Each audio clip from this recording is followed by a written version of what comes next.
right into this. Adrew Tate. Long time. I know, it's been a very long time. Very long time. Actually, I met you downstairs at the Ritz. Correct. George and I were engaged at the time. Yep. And I probably was very swept up in George and barely got time to talk to you, but I do remember you being very polite. So it's interesting to fast forward to today, and you were very much in the UK circuit. Yeah. Now it seems like your celebrity is kind of really hitting the US market. They're kind of finding you for the first time, digging up a bunch of old clips, and there's a lot of pressure now on conservatives to say something really awful about you. There seems to be a pressure on everybody on all sides to say something awful about me. I kind of feel like I've been placed in a position where there's always someone attacking me new each day. But I guess I was built for it because it doesn't bother me like it should, perhaps. You seem to be doing pretty well given the circumstances.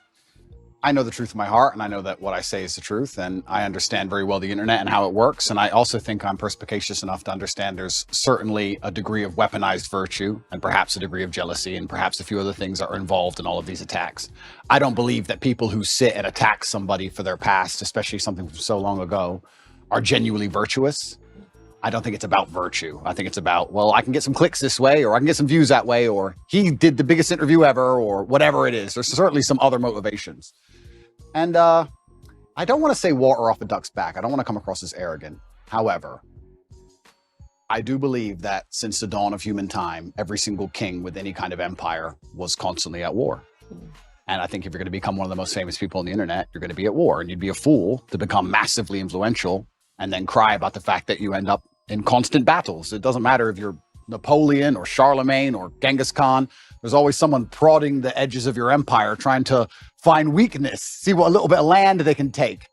And I think it's always been the same. And right now, I guess you could say, to a degree, I certainly have an empire and I'm massively influential. And there's a degree of, I wouldn't say jealousy, but there's certainly some ambitious people who are trying to damage it. I think that's what it is. So I did see a mashup clip that we're not going to show because I thought it was unfair. I will say that. Yeah. Only because there was no context provided to the clips. It was just an extract of something that you said that 10 years ago. Some of them were literally 10 years ago. Yep. Didn't know what year it was from, didn't know who you were talking to, didn't know what context it was. And I've been victimized online by something like that before, where somebody takes something abstract and says, well, this is what must be what she means, until they're provided the full context of the clip. Yeah. And I also take exception to, I think, digging back 10 years.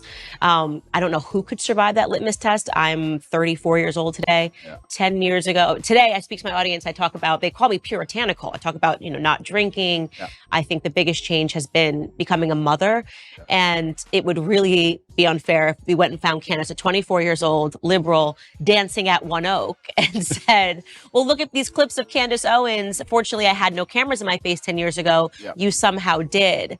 So I think it's a bit unfair. I also think that some of the critique that is coming your way is coming from people who are well-intentioned, like they actually don't perceive, maybe perhaps, okay, this is 10 years ago, what the context is, has he changed since? So I will ask the question, and we are going to get into some of those clips. You said you're an open book. Yeah. How have you transformed? And I've seen changes just, I think, in the last 5 years. Yep.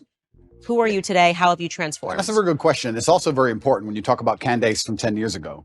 The idea that you did something 10 years ago, which you would no longer agree with, is one thing. But the second thing, to come along to the conclusion that you now have no value to add to the world would be massively unfair. Right? Everybody changes, and that's fine.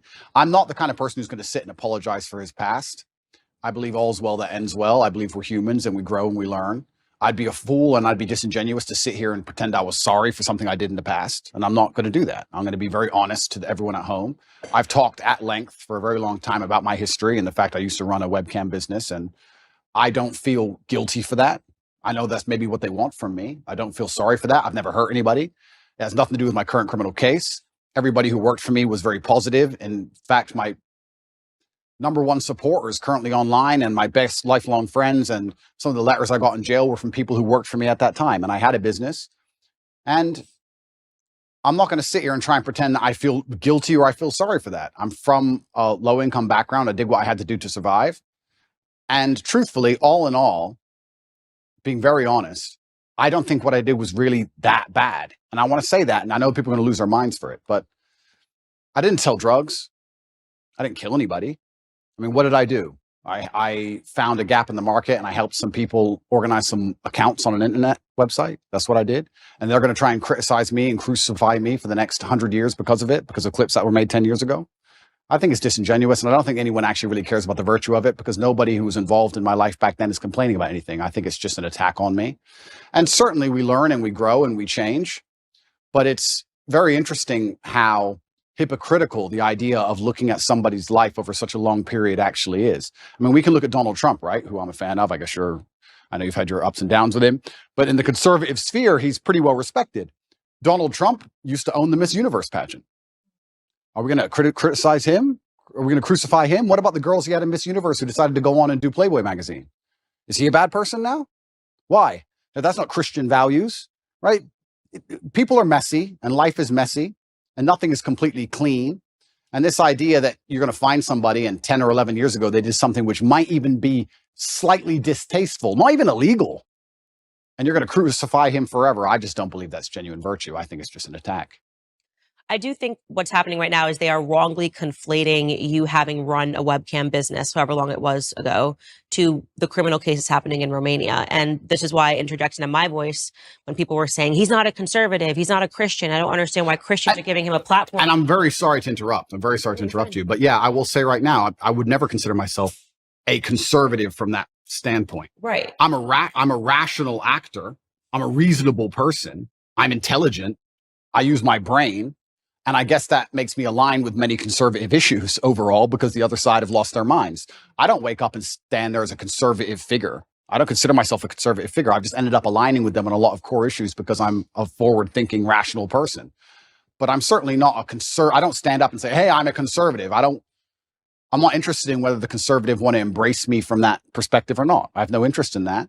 I wasn't even particularly political until my recent debacle, where I realized a lot of things about the world and how avoiding politics will not save you, unfortunately. Yeah, that's one of the things I pointed out. I said, he's never said he was conservative. He is not identifying as a Christian. So why are we suddenly using that as whether or not a Christian, a conservative, can put him on a platform and talk about something that is relevant? And something that is relevant is whether or not you are being wrongly or unfairly persecuted by a government. Yeah. I have spoken on my platform after examining the charges against Harvey Weinstein. He's clearly not a conservative. He's about as far left as it really gets. Yeah.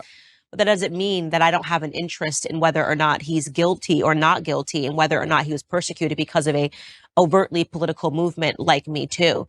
So I do not like that these things are being conflated, but I want to park that aside because we are going to get into your case and just stick with what you just said about the webcam business. So you say you don't have any guilt for it. I'm not sorry. I don't operate in that frame. I don't think it's an intelligent way for a man to go through life to say, I'm sorry. At a younger age, I did the best I could possibly do, and I did the best I believed at the time. And you grow from it and you learn. And perhaps there's times in your life where you look back and think, well, maybe I would have done this differently, because hindsight's always 20/20. But every rapper sold drugs. Like, you get to a certain stage in your career where you no longer sell drugs and you don't do it anymore, but that's part of the life journey, and life's messy. And I'm not going to sit here and apologize to any conservative who wants to sit me down and try and give me some moral high ground garbage. I'm not going to listen to it. I had a very rough upbringing, a very tough life, and it could have been so much worse in so many ways. I've done nothing illegal. I've never hurt anybody. Everybody who was involved in my life back then are massive supporters of me. And I think it's very hypocritical for someone to sit, look at a situation they were not involved in and don't understand, look at old clips taken out of context, and then tell me and a whole bunch of people who were in my life who were all perfectly happy that something bad happened and something wrong happened. I don't think that's genuine. And for that reason, I'm not going to sit and be preached to by these people who are imperfect themselves. Everybody's imperfect. And another thing that's really important, we talk about Christian values. I also think that I find it very interesting and ironic that I'm somehow the problem, and that these Christians feel like they need to come and attack me now in the name of Christian values. I think Christianity has much bigger problems than Adrew Tate and some old clips. I think they have much bigger problems that are happening in their churches on a daily. I think you can go to a Christian church in a lot of America and be very disappointed in what you've seen. I don't think I'm the problem with Christianity. And yeah, it's very interesting. But there was a webcam company, and I've talked about it at length on many different podcasts. I had a business. Many girls on there were perfectly fully clothed and would paint pictures or sing and dance and laugh. I've talked about this at length. I've had nothing to do with it for 10 or 11 years, and nobody was ever hurt. And I am not sorry for it. I don't see why I should be. Okay. So the way that I read you, and you can definitely let me know if I'm wrong, obviously, because you are you, is that people that don't come from a lot, me and you, obviously, obviously have different decisions that lay before us in life than people that come from everything, or people that come from a very stable household, two loving parents. And this kind of gets into the dilemma. I remember years ago, Tommy Lahren had said something. She's a political commentator in the US, had said something to the effect of, well, Jay-Z used to sell crack.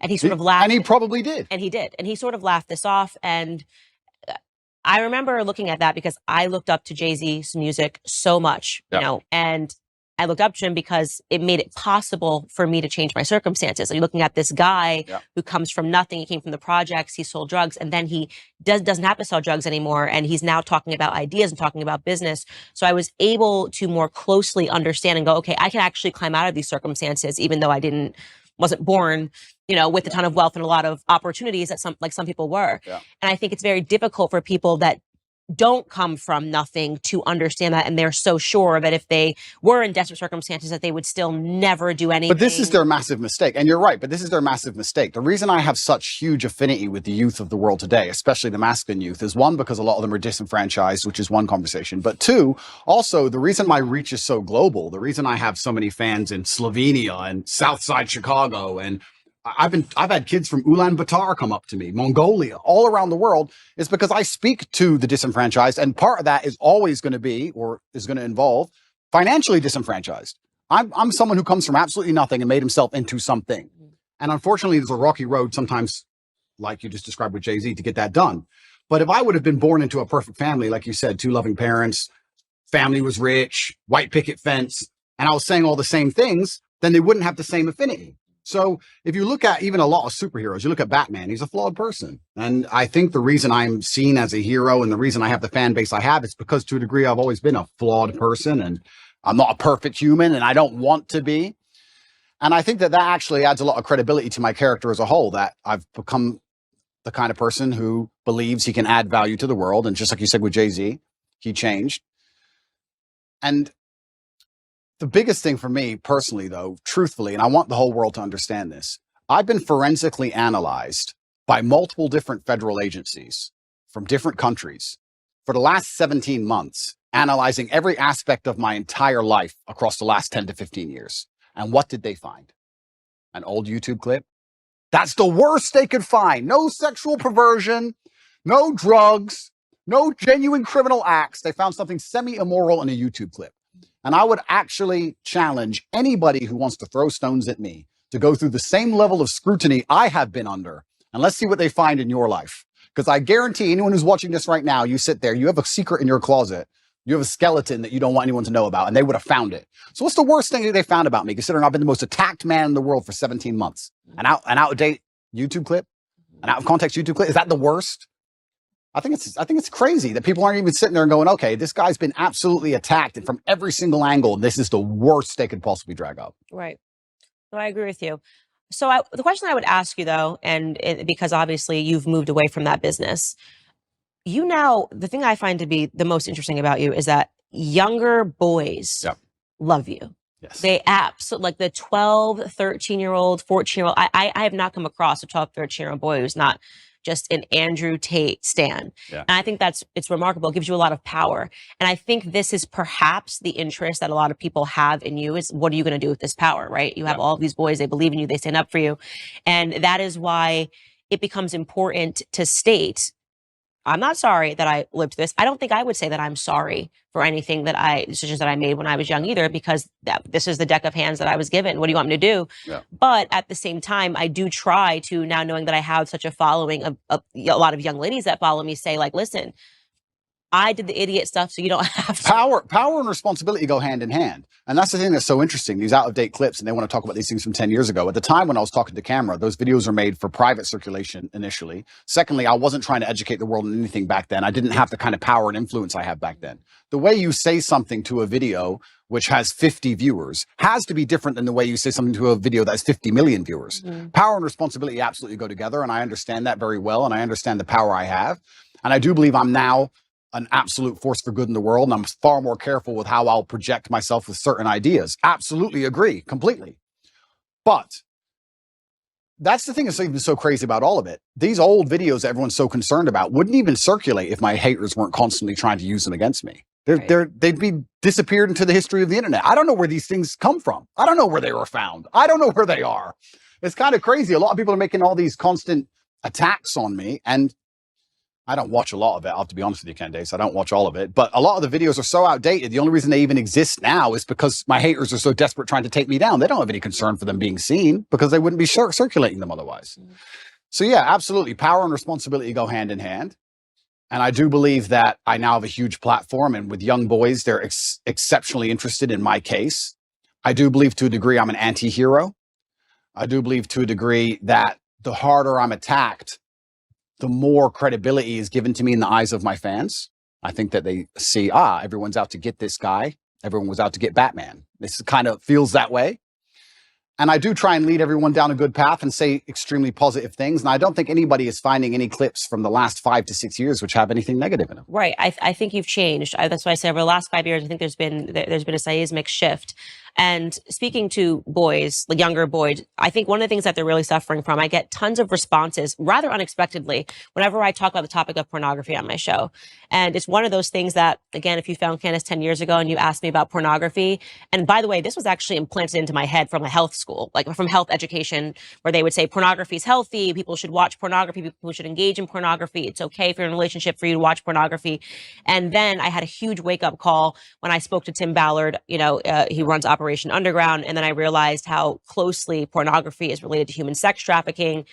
Real sex trafficking, not TikTok sex accounts. Trafficking. And yeah, we should talk about that because they are kind of stretching the definition of sex trafficking. In your case, I've taken a look at it.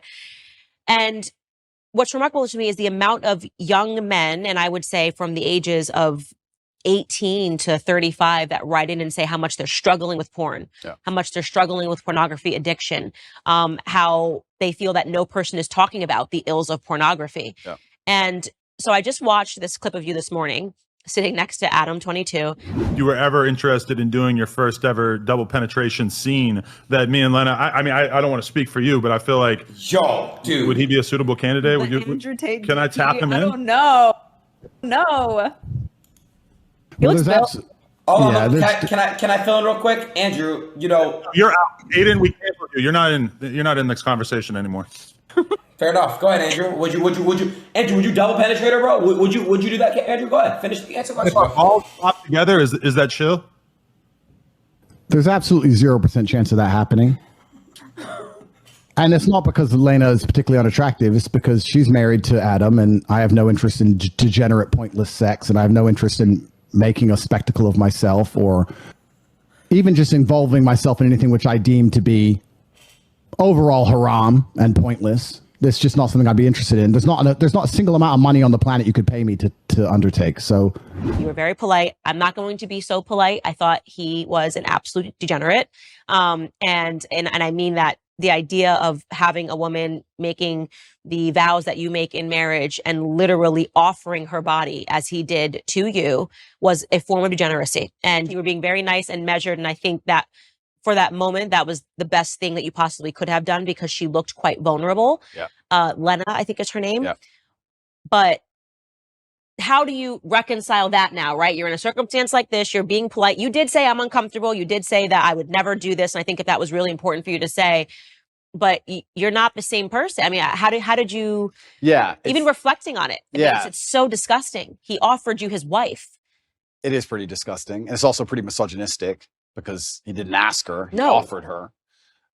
I felt sorry for her, so I was very measured with my conversation with them because I felt sorry for her. I could tell she was nervous. She was swinging on the chair back and forth. She didn't want to be there. She felt extremely nervous, and I think that only a coward would berate a very nervous, very scared woman, even if she did something which I personally disagree with, even if I think Adam is personally, he doesn't align with my morals, because she was so nervous and because she was so almost afraid she looked. And I think she expected me to go at her hard.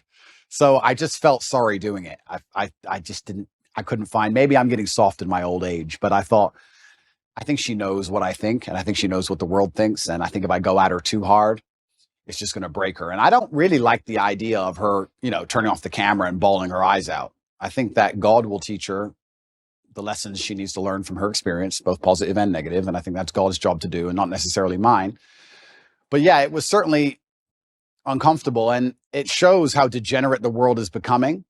And pornography as a whole is simply just, I think it's an effect. I think it's a tool which is used to ensure that the male populace stays as docile as possible. I don't think that any of the things that are happening to the male population are accidental. I think that keeping us as docile as possible is very interesting for the people who are in charge of the world, because we're the warrior class. At the end of the day, it's going to boil down to the men who are going to stand up and actually do something about anything at some point in time. So I think they like the idea of us being docile. And I mean, how much more docile can you get than a man sitting there looking at a screen, not even want to reproduce for real because he's just staring at a screen? And I think that's just a next stage in the slave mind. And it's everywhere now. Whereas, and this is something that my husband says, he doesn't have any social media because he's like, Instagram is pornography. I open my Instagram and I've got Emily Ratajkowski's butt cheeks. Yeah. And I'm not a man, so I don't have that same biological reaction to seeing it. But I can only imagine how difficult it is for a man when you open an app and you've got Kim Kardashian offering her body to Emily Ratajkowski. Even if you're walking down the street, I've realized even how desensitized I've become to pornography, because you see an ad for Gucci and for whatever reason, she's got to be completely naked while she's holding the bag. I remember in my lifetime, there were music videos that got censored or banned or can only be played after 10 or 11 at night. And if you watch them now, you'd be like, what? For what? What is that? A bikini? Like, it's nothing. It's amazing how quickly it has degenerated. And yeah, absolutely. And we're all degenerating with it. Like I've realized the fact that I don't have a reaction to seeing the half-naked woman holding a Gucci bag means that I have been desensitized to pornography. And I can only imagine what that does to men. Oh, completely. And but this is what the powers that be want. They want to make sure that the male populace is as docile as possible. And they do that with a large array of weapons. And they do that with a web of tools. And I believe that I'm the counter to that, which is the reason I ended up attacked in the first place. But unfortunately, when you buy into the slave mind programming, you not become the kind of man who can easily attract a woman, because you're not attractive to females as a whole. So how do you satisfy yourself? You end up sitting there staring at a screen, and they convince you that's a good life to live as a man, and that's perfectly fine and perfectly normal. And you don't even get to genetically reproduce. I do also, though, and I want to make this clear, I do believe in absolute and utter self-accountability as a man. I think as a man, everything that happens to you is your fault. Me going to jail was my fault.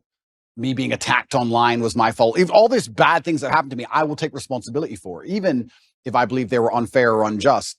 And I think that any man who's going to sit there and say, I'm struggling, he also needs to wake up and understand that if you're going to truly struggle to not click on a website, then you're going to deserve the terrible life you're going to live. And the devil or the matrix or whatever you want to call them are going to fill your life with temptations. They're going to fill your life with easy way outs that they're going to want you to take, because the good road is usually the hardest road. And if you're going to continue to fall for them, then you're going to have to suffer the consequences of that. So it's double-edged. It's certainly difficult that pornography is everywhere and men are struggling with it. But to me, what's even more upsetting is that these men don't have enough fortitude and enough mental strength to wake up and say, I'm better than that. Okay. But this is the thing, right? So I'm about to get started, Candace. Good, get started. This is the thing. But this is the thing, right? So when you attack a man's mental fortitude on one issue, you attack it on all issues. This is why it's done purposefully. To resist a slave mind, you need to be able to resist in the first place. How can you resist a slave mind if you have no physicality, you have no willpower, no ability to mentally resist anything? Well, then what you're going to end up doing, you're going to end up eating the bugs and watching the porn and sitting in front of your computer. And that's what they want from the people. So I think that it's actually all very interconnected. People come at me with the porn problem, and I get the same thing. Guys say to me all the time, hey, what are you going to do? What should I do? I struggle with pornography. And I say, that's because you have nothing else in your life in order. If you were in good physical condition and you had the money you were supposed to have and you had the mentality you were supposed to have, you wouldn't need it. So the reason you're so addicted to porn is because everything else in your life is a failure. And yeah, it's certainly a complicated issue. It's a difficult one. And this is why they fear male agency so much, because when men truly wake up and decide to be the best versions of themselves, they're hard to control, because all these control mechanisms fall by the wayside. They don't want the porn anymore. They don't want the antidepressants anymore. They don't want the garbage anymore. And now you have a whole bunch of men who actually want truth and honor and respect, and they want to live for something. And then what are they going to live for? They're going to want to be brave. They're going to want to do the right thing, regardless of how dangerous it may be for their own personal circumstance. And that sounds like a difficult population to enslave. And that's what's scary. So how do you reconcile, first off, how long ago was your webcam business? Yeah, so I stopped having any involvement with it. I think 8 to 9 years ago, I stopped. It was a long time ago. It was at the early stages of the internet. And I'll explain it one more time for people. I've explained it already at length, but I'll explain it from the beginning. I had a company. I was fighting at the time. And on a side note, I actually want to make this clear. We talk about things people have done in the past for money. I beat people up for money. I hurt people for money. I don't often tell people this, and I think it's the first interview I've mentioned it in. There's a person who can never walk the same again because he fought me. I've had 87 professional fights, and I did my best to kill people. You're going to sit here and talk about what I did for money. I literally hurt people for money. And so I'm a perfect person. I'm not sorry for my kickboxing career or my cage fights. I'm not sorry for any of it. I had bare knuckle fights. I'm not sorry for any of them, right? I was a person who had to pay the bills. I lived the life I lived. I used the tools I had. And I ended up opening a webcam company where girls would sit on a laptop and they would talk to guys on the internet for money. That's what they would do. The girls would sit there fully clothed or a bikini. Some of them would paint pictures. Some of them would sing songs. It's very similar to Twitch is now. Twitch is almost more sexual than the sexual websites were back then. I helped the girls set up accounts. We worked together. I helped them become as popular as possible. And everybody made money and everybody was happy. And nobody is complaining about it. Nobody's upset about it. None of the girls who worked for me are upset about it. The government aren't after me for it. It's perfectly legal. Nothing's wrong with it. There's just a whole bunch of people who now think that they can take the moral high ground against me because I previously ran this company. And I think I can anticipate the question you're going to ask. How do I reconcile with the fact that I used to produce pornography or a degree pornographic content? Now men are writing to you like, how do I? And now men are trying to escape it. Yeah. That's a really good question. There's a few different ways I can answer that question. I think the first way I'll answer it is if you own a liquor store and an alcoholic comes in and you refuse to sell him alcohol, does he stop being an alcoholic? No. He just goes and buys from someone else. So that's the cop-out answer. The cop-out is, well, these people who are addicted are always going to be addicted regardless of whether I did it or not. So that's the cop-out answer. But the second answer I can give, which I think is more detailed and probably more nuanced, is one, I intimately understand the relationship between men and these websites. I've had and seen men give away their life savings to girls they've never met. I've watched and I've seen it.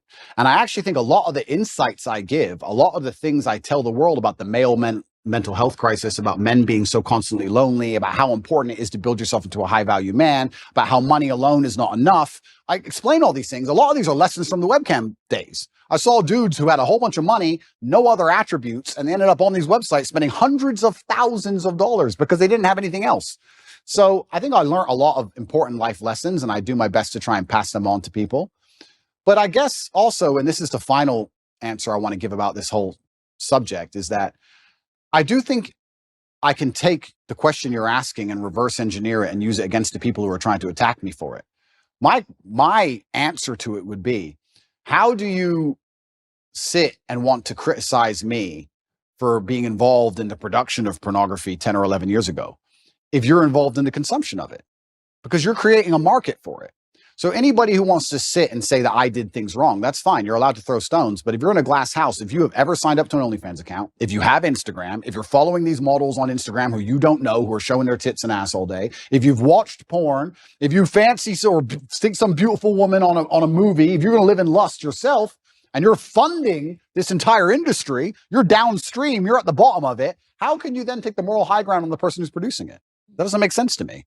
So if you've totally abstained from pornography your entire life and you've never looked at it ever, and you've never been involved with it ever, and you're a perfect person and you want to come along and say what I did was wrong, that's fine. But I don't think most people who are complaining can even say that. I don't think they can. And I will once again state this, and I state this as a matter of almost fact. The level of investigation I've gone under, the level of forensic investigation my life has been submitted to, most people don't understand. Most people have never been through what I've been through. They've not had their entire life forensically analyzed, every word they've ever said, everyone they've ever spoken to, every WhatsApp chat, everything, head to toe by federal agencies for the last 10 years. And the most they come up with is that I ran a webcam company, which I've already admitted to. That's it. Take these people who criticize me and see how many porn websites they've been on. Get their laptops, see the they've Googled, see who they've spoken to. Like, it's all massively hypocritical. I do understand that some people would hear that and go, oh, you know, he's a bad person, etc. I don't think I was a bad person. I never hurt anybody. I think I could have done much worse things. I know many people from my circumstances who did many things worse than what I did. And all in all, I'm not going to sit and pretend I'm sorry for something I'm not sorry for. And I just want to make it clear to the world that, like you said, people come from different backgrounds and people grow and people change, etc. But I also look at the world in a different way. I think that we're all constantly doing our best. I think I'm doing the best I can right now. When I'm 55, I might watch this interview and think I'm an idiot, right? And I think we're all constantly doing our best. And I did the best I could do at the time. And I don't think it makes sense for me to hate past me for doing his best. I just don't think that's a very constructive mindset. Yeah, I think it's really important for conservatives, people that identify and say, I'm a conservative, to recognize that the people, it's not people that are perfect that are bringing people over to our side. I was not brought over to conservative principles by people preaching at me and telling me how perfect their lives were. It was actually people that were much more broken that led me here. Which is fascinating. I got interested in business because of Jay-Z. Yeah. I criticize him all the time now about things that he does. But you're not. I got interested, in Kanye West, him doing a Christian album and things of that nature. You need people that are flawed. You need people that are real. This is the thing. I'm not particularly political. I didn't consider myself particularly political, but it looks like I'm kind of ending up there. And like I said, I'm a realist, which puts me on the conservative side, and I'm not stupid. And I understand very well about the world and propaganda and what they're trying to do to us. So you end up being a conservative by default. But you're a real person if you have flaws. If you want to sit and tell a disadvantaged youth growing up in the south side of Chicago how he's supposed to live his life from your perfectly manicured garden and your white picket fence, you're not going to get through to that person. They don't care what you have to say. It actually becomes a bit of a turnoff. Absolutely. It's like those are things about me that I don't think will ever change, which is why I get your following. I get what people like about you. It's why you say the disenfranchised follow you. And I think it's important for people to understand that. Like, there was no way, and I still have no respect for her at all, but it's why I snapped so hard at the Meghan McCains. I'm like, who the hell are you? What have you done in your life that you think I'm going to take advice? What, you've just been someone's daughter, right? What have you worked for? Absolutely. What have you survived? Tell me something that you lived through in your life that was a struggle. You can't. Yeah. Because your life has been perfect. And so I think it's so foolish to think that I'm going to take a lesson, that I'm more likely to take a lesson from a Meghan McCain, who I don't even think is a conservative. I think she's just a rich girl and got rich in way worse ways than you got rich. What was daddy doing overseas? Yeah. And that's a really amazing point, because we can also look at that, right? Conservatives will sit here and attack me. There are people who are making millions from blowing children to pieces. Yeah. Like, let's get the world in perspective here for a second. But it's cleaners. They didn't get their hands dirty. Of course. Yeah, I totally agree with you. And that's why I am never the first to bark when someone is suddenly assessing someone's entire life. I'm like, look at you are literally built on the backs of dead Iranian children. Absolutely. And I'm standing up here also, and I want to make this very clear. Like, I've not tried to avoid this judicial process. I've not tried to run away from anything. I'm standing here saying, if I've committed a crime, put me in jail. And if I haven't committed a crime, what can you say I've done? You could argue it was slightly immoral, perhaps. But I also, to a degree, maybe I'm a libertarian, I think if 20 people or 30 people get in a room and they all agree to do something and it makes them happy, then they should be allowed to do it. If nobody's hurt and nobody's upset by it, then they should do it. And perhaps that does make you a libertarian. If 30 full-grown men decide to go into a room and be gay, and they want to be gay, then they should be allowed to go be gay. You're 30 men. You're not hurting anybody. It's what you want to do. If you want to wear red T-shirts, wear red T-shirts. If me and my brother had 30 people, we all got together and everyone made money and everyone was happy, who's others to come along and criticize and say people are victims, people are upset, this is wrong, this is bad, etc. So, yeah, you're completely right. It's amazing how people throw stones and how imperfect everybody is, truly. And I think the best thing you can do as a man is obviously learn your lessons from your life and try your best to pass them on. I feel like I'm doing that to the best of my ability. But also, another thing that conservatives is going to blow their minds, is going to really upset them. What they don't understand about, especially the strength of my message, is that to especially the young boys of the world, I'm cool.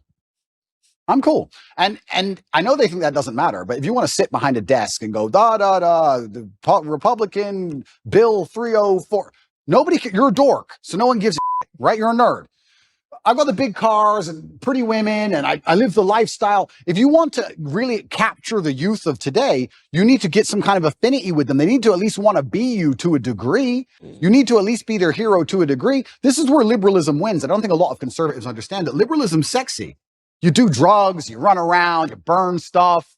It's cool. You get a party.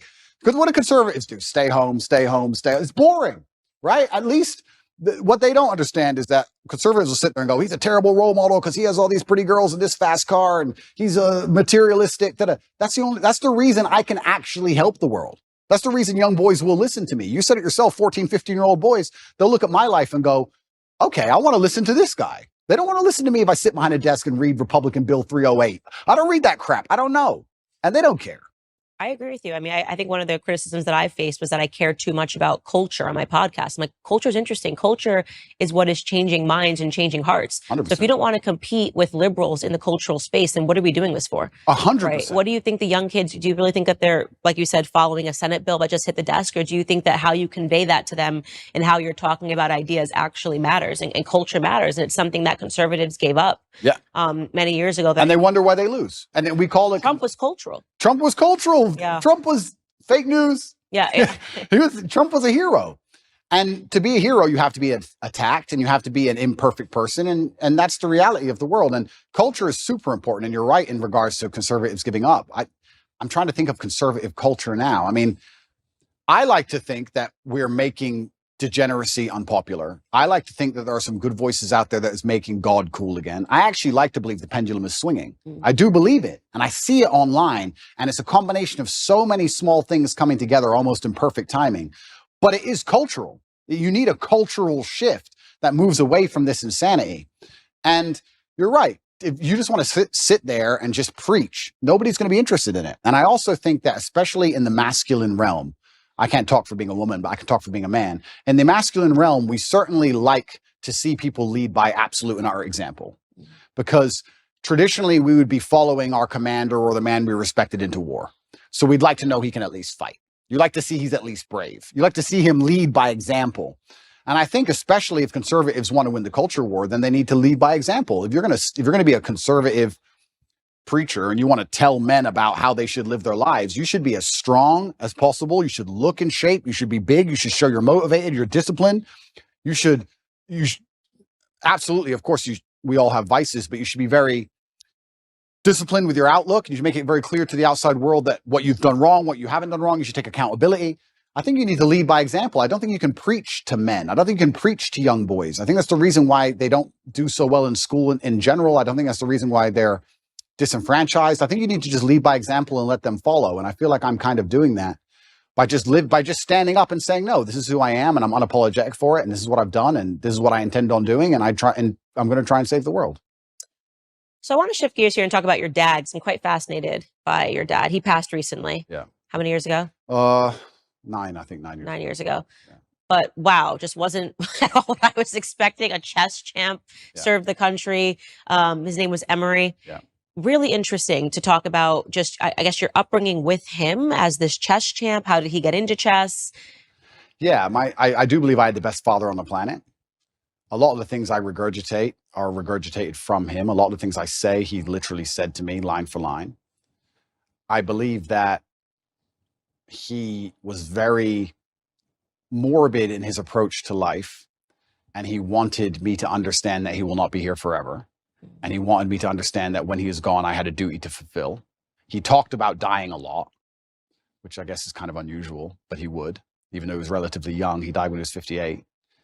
But he was a chess professional. He was a professional chess player. He was one of the best chess players in the world. And what's most interesting about him is he almost predicted the future absolutely and utterly perfectly. He was talking about the Ukraine-Russia war back in 2013, and he was talking about how the gay people can't have children, so they're going to come for your children. Trust me, that's what they're going to do. The children are next. Like, he'd say all these things back like 10 or 11 years ago, and I'd be like, all right, Dad, you're a bit crazy. Calm down.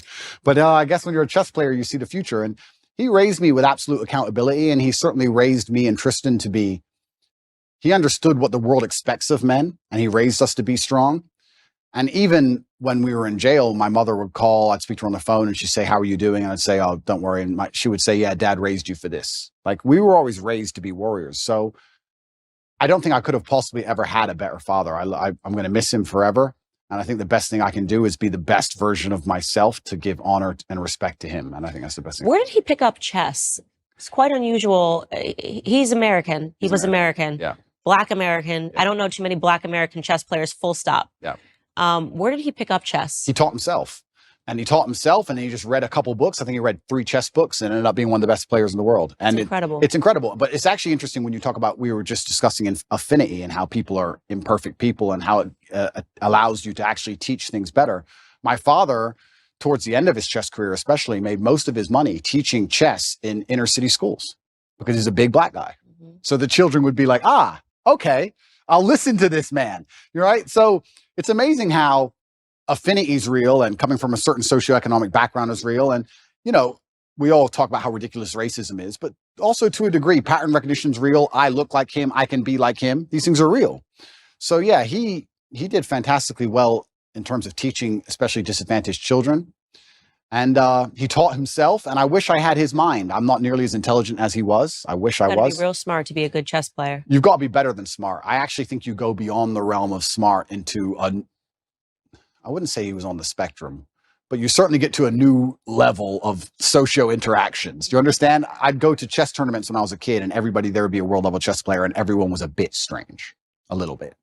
I don't know if it's like that anymore. I see the chess communities now moved online. There's a lot of them playing online, and they seem a lot more normal than the grandmasters I remembered. I remembered old grandmasters, half drunk, ex-KGB, shaking at the board. Yeah, like it was a bit different back then. But yeah, I wish I had his level of intellect. He was certainly the smartest person I've ever known. And even when he died, I got endless emails from people I'd never heard of who just said, I worked with your dad, and I don't think you understand how smart he was. He served America, yeah? He served America. He was in the Air Force, and he was a linguist for the CIA. He joined the Air Force and ended up being a linguist for the intelligence. What other languages did he speak? He spoke Russian, German, Spanish, and English, but officially he was supposed to speak Russian. He assimilated Russian in 2 weeks. I think he holds the Air Force record.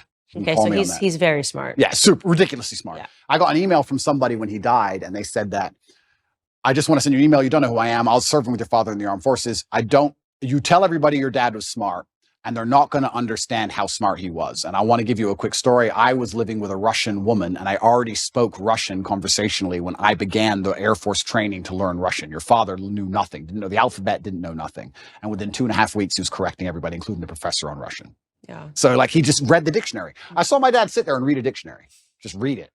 And that was it. Yeah. It's like photographic memory. Like he was on a spectrum. Yeah. Something else going on. Yeah, something else. With a little X-Men. Adrew Tate was his name, and everyone called him E.T. Yeah. He was tough on you. E.T. He was certainly tough on me, and I can't express enough how grateful I am for that. We live in a world now where I'm going to say that my dad hit me when I made a mistake, and everyone's going to lose their minds. And they're going to pretend I was somehow abused and that somehow my childhood was terrible. And I could not if he was come down to earth today, I would shake his hand and say, thank you for absolutely everything you gave me, including discipline, including understanding that in the harsh realities of the real world, there is a line. And if you cross that line, violence appears. That's the unfortunate reality of earth. There's a line. And if you cross it, violence will appear, either from a cop or from a guy on the street, or from someone you don't like, or even a friend will turn on you, whatever. There's a line that shouldn't be crossed. And I learned that from a very young age, and I'm very thankful for that. I'm not sitting here saying a kid should be abused. There's a difference between abuse and discipline, of course. Everyone with a brain understands that. But he was extremely tough on me. And if I could change anything about my childhood, I'd only wish he was tougher. Because life's tough. Life's hard. And I think that the best thing you can possibly do as a man is prepare for the endless difficulty that's going to come your way. There's no way out as a man. You're either going to have a very difficult life to become somebody important, or you're going to suffer the difficulty of being invisible. What do you want to do? You want to be invisible and just hide and work in Starbucks and never have a girlfriend who truly loves you and nobody care if you live or die? Or do you want to go out there and be top G and be the most famous man in the world and have government agencies trying to lock you up for no reason, putting you in a dungeon? You have to make a choice. It's going to be difficult either way. So I think if you have a son and you're not preparing him for absolute difficulty, you're doing him a disservice. I think that's what has to happen as a man. And I've said this many times before, but I'm going to say it again. I don't think many people understand exactly how competitive the masculine world is. Men are constantly in competition with each other. We always have been. We used to go to war and fight and kill each other. I guess in some places we still do. Maybe that's calmed down a little bit. But in the masculine world of today, everybody is constantly competing for everything. The car that you want, other people want. The woman you want, other people want. The house you want, other people want. You're competing to have all of it. And how do you do that? You do that through status and money and influence and power. It's war. I don't think many women realize that when two men even meet each other for the first time, it's like an unspoken, maybe tiny bit at the back of the mind. There's a tiny analysis of, could I fight this man? Yes. That's real. It's super real.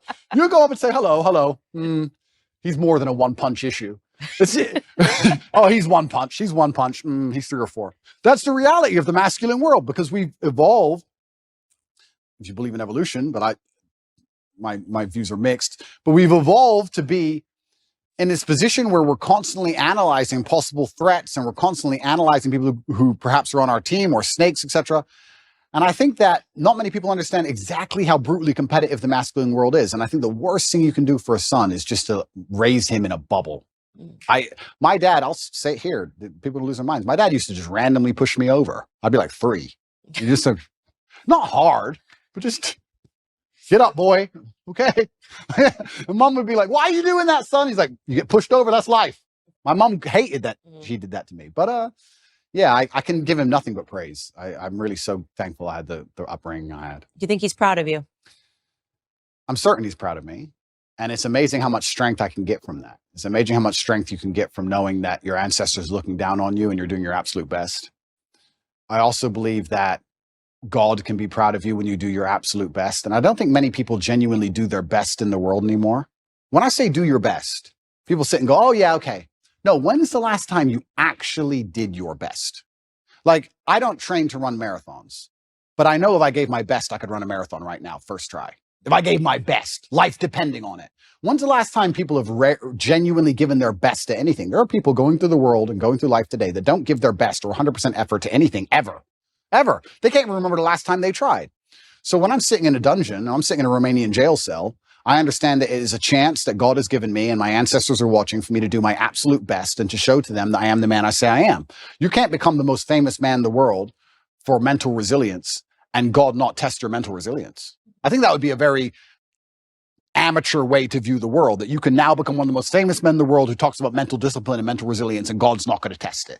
I think God's going to come along and say, okay, you want to be Mr. Famous. All right, let's see what you have. So I believed it was a chance to show God and show my ancestors and show my father that I am the man I say I am.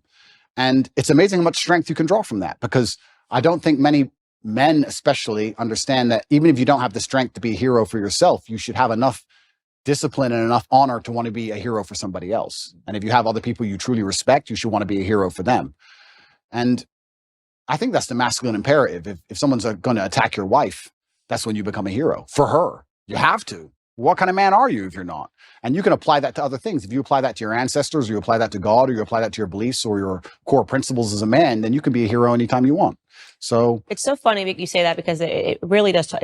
Everything goes back to biology. I think about this all the time, no matter how much sociology is behind everything, telling men to act like women and women to act like men. At the end of the day, women want a masculine man. And when they don't have a masculine man and they beat their man into submission, they're not attracted to them anymore. When it's a tail in between, it's just not attractive anymore.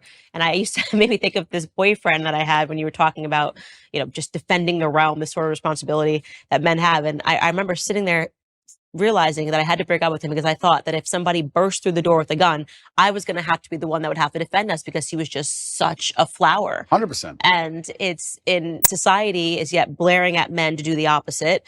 And they're trying to confuse us. This is why I think you have a platform. This is my whole theory that I built in my head about why you have a platform, is because Lena Dunham came before you, right?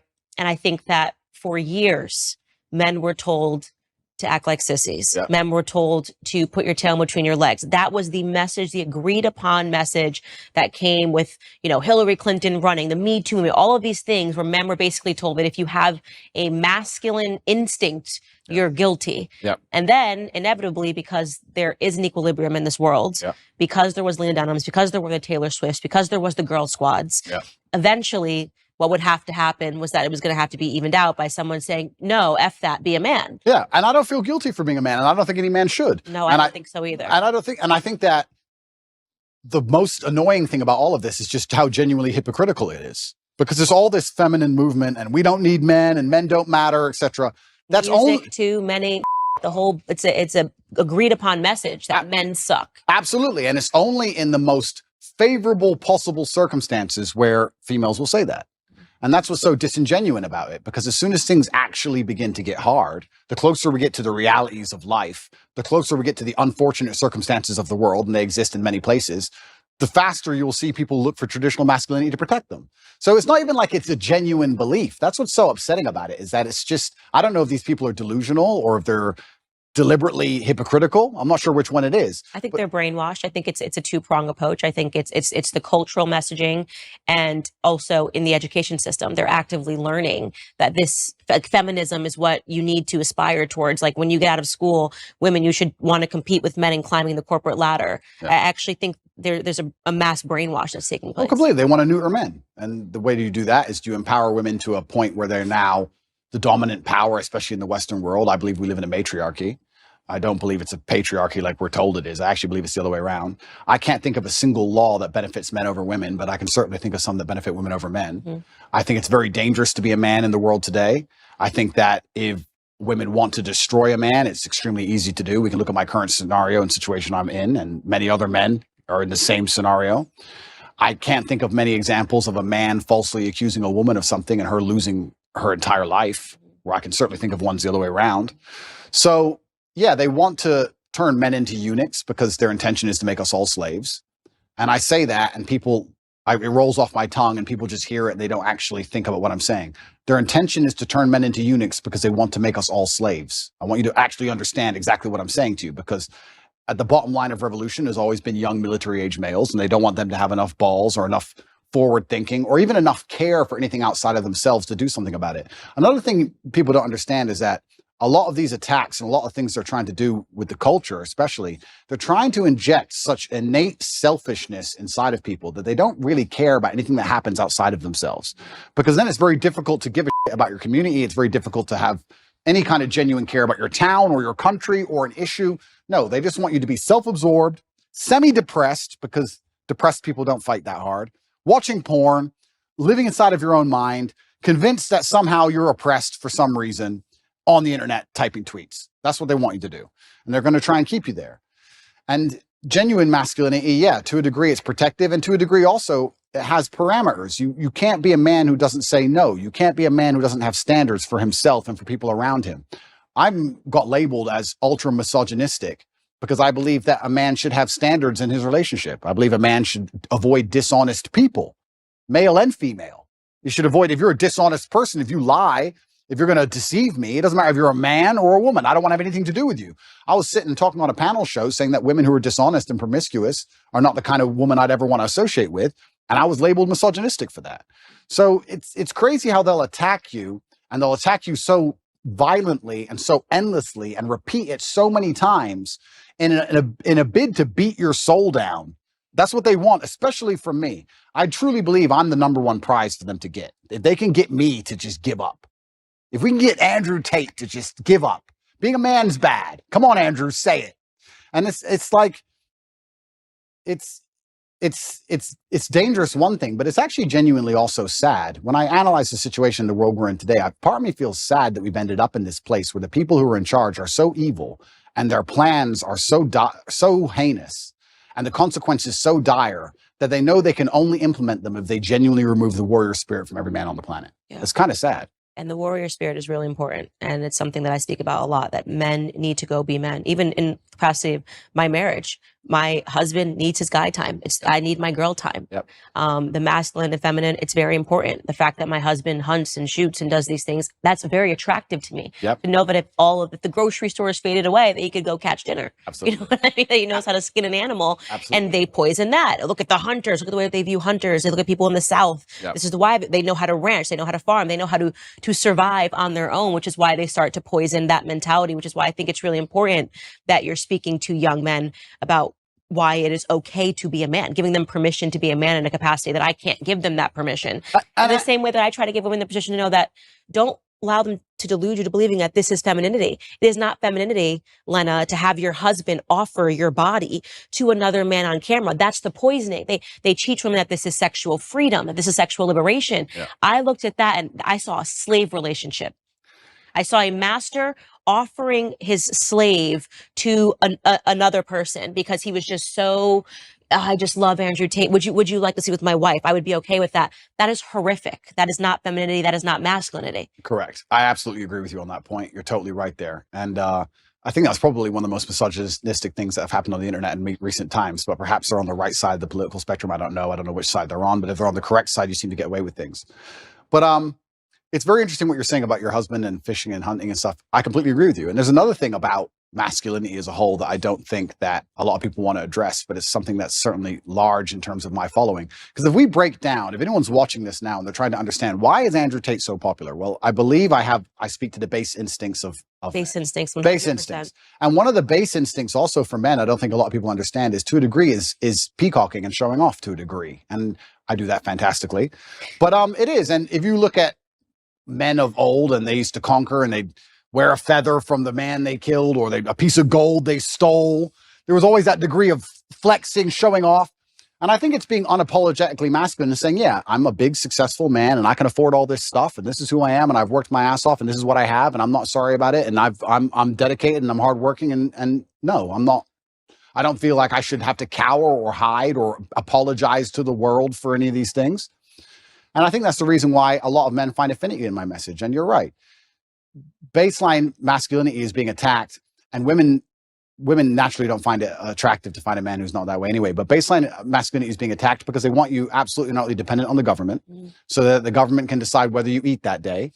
And I don't want to be a pessimist, but I still think in many ways, almost with technological advances, it's going to be very difficult to resist. I think it's actually scary. I don't know how the world's going to be in 100 years from now, but I don't know if there's going to be much freedom left. I don't know about you, but when I look at the things they're doing with CBDCs and electric cars and the way the currency is going to change, it's going to be very difficult to resist without literally starving to death. So I don't know what's going to come. So learn to farm. Learn to farm. Hunt, That's learn right. To shoot. Don't let them convince you that's somehow racist and sexist and backwards and veganism. Like, you better learn to do all of those things. Well, because we need men now more than ever, right? Yeah. And also I do believe, and this is going to get me called misogynistic, but I'm going to say it anyway, I do believe we need masculinity, especially in the households, because I believe that women are more emotionally led and men are more logically led. It's true. And I think that the propaganda machine and the news machine primarily uses emotional arguments as opposed to logical arguments. And women fall for the emotional And women fall for the emotional arguments. So if you have a woman who's in charge of the household and her man can't resist her commands, and they put on the news, be afraid, COVID's going to kill everybody. She gets afraid. Now you have a whole household of people with masks on, 8 vaccines, and down the insanity hole. Whereas a man with logic would sit there and do exactly what I did and say, look, all right, let's calm down for 2 minutes. Let's just wait, because the news lies. So let's just wait till Wednesday before we start taking injections. Let's chill. So I think also masculinity is needed, because what they're going to do when they try and make us all slaves, they're going to use emotional arguments. And they're going to come along with, I was talking about COVID with someone the other day, and we were saying how insane it all was. And I said, imagine how insane something like COVID will be once the police force are robotic. Imagine once it's all AI, no mask, done. Like, at least in certain countries, and I know because I traveled the entire world doing COVID, I'll say here publicly on the internet, I broke every single COVID rule. I broke every single lockdown restriction. I broke all of them. Every single one. Never listened to any of them. I broke more. It's a competition. Yeah, so if it's a competition, I broke more. Sure? And from day one, I was like, absolutely not. I didn't even let people that were wearing masks into my house. I was like, my baby will not look up and see somebody wearing a mask in his crib. That's scary. Yeah. Looking like Bane, look over his crib. Like, that's just not happening. Amazing. But yeah, I mean, me and my brother, we moved to Sweden. We resist the COVID thing from the absolute beginning. We tried our best because Sweden was completely wide open. Absolute insanity. But yeah, even the COVID thing, if you look at it, the emotional argument that was used and how they controlled the world, and they're going to use emotional arguments to control us with everything. I talk about the police force being AI. What they're going to eventually do is say, cops shoot people, humans make mistakes, cops are racist. We're going to give you robot cops that never make mistakes, because cops are racist and cops can make mistakes, but these robots never make mistakes ever. And then once all the police force are completely robotic and they've removed all our weapons, you think something like COVID 2.0 isn't coming? You think you're not going to be locked in your house? You think they're just going to let you live in peace and walk around outside? Are you an idiot? And they're going to do all of this with emotional arguments. That's why they want a matriarchy. Absolutely, because with a matriarchy, you can affect it with emotionality. You can sit there and say, the planet is dying. Don't you care about the trees? Give us all your money. And people will sit there and go, oh, yeah, I do feel bad about the planet. Okay, it's just an extra 18% tax. And they can fall for it. So emotional arguments are how you get your way with anything. If you give me somebody, if you put somebody in front of me, I can convince with an emotional argument. I can convince them almost anything. Almost anything. Logic is much harder to do. So we need masculinity even in the household. And I'm just talking about baseline masculinity of just the logic and the rock solid self-assurance to sit there and say, no, I'm in charge of this house. Let's all just calm down. Let's not get emotionally led by this news channel. And let's be very smart about what we do and how we react to things. And that's why it's under attack. And I think I talk about revolutions and I talk about men being the military age males who are going to eventually stand up, etc. But I'm not be doomsdayers about anything. I don't want to get arrested for any accusations. But even just having a masculine essence in a household makes the whole household harder to psyop. I truly believe that. And I can just think of COVID, and I use it as an example because it's the most recent large psyop they've attempted on us, where the amount of people I saved personally, I must have saved 200 people's lives from that vaccine. Me personally, just because me as a man, they'd come to me and go, I want to travel. And I'd say, listen, I don't even have time to explain to you, but have I ever been wrong? No, don't get it. Okay. A year later, they're like, I'm so glad I didn't get that. I'm like, I told you. Like, it's amazing, like what a masculine essence can do. So that's another reason it's under attack, because if they can remove the masculine essence from society, well, now you have a society. Imagine a society where you can control purely with emotional arguments. We're almost there. We are in a matriarchy, and this is why they accuse me of being an internalized misogynist, because I'm able to think through and acknowledge the flaws of what happens in society when women get power. And if you want to know what happens, look around you. Women fall for emotional arguments the entire time. Show us a commercial, show us. It's so sad. And before they get to the rational aspects of it, they're already invested emotionally.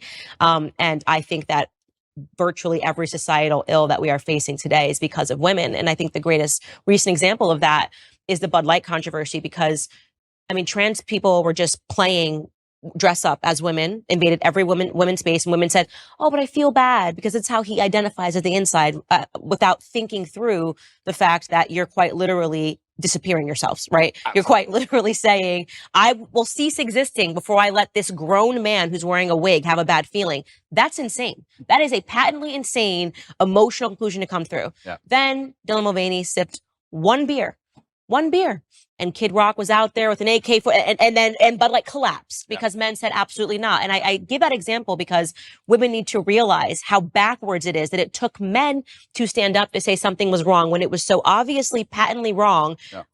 Nobody cared for years until men stood up to it. So yeah, completely, because it's emotional arguments. And if we also analyze, there's certain things that women can do so much better than men. I said this the other day. I was saying to my brother had his daughter here and my niece was here. And I said, isn't it amazing? I found this amazing. I said, isn't it amazing the patience a mother has with a toddler? I'm like, she's been listening to Peppa Pig for 4 hours. I would lose my mind. I couldn't do it. I simply couldn't do it. So women have this emotionality, which is so fantastic when it's properly used, when it's put in the place it's supposed to be. I would never drop my child off to a daycare full of men. Would you drop your 3-year-old child to a daycare run exclusively by males? No. It'd be weird. It's just something about it is weird. I wouldn't trust the men not to lose their temper with the kid. I wouldn't understand why all these men want to be around these children all day. It would be a very weird scenario. So we all understand innately our gender roles, innately on some level. So women have a fantastic superpower when it's properly used. But like everything on earth, if you have a superpower or any kind of power at all and it's put in the wrong direction, it can be destructive. Water, if it's going through a dam, can power a city. If it's not going through a dam, it's a flood. So we have all this emotionality put in the wrong direction, and now they're in positions of power or whatever, or they're controlling the culture, or they're controlling how households are run, and they can fall for these emotional traps, these very simple, basic emotional traps. It's for grandma. The most basic, dumb level. And I sit there and say, grandma's 98. 98-year-olds die.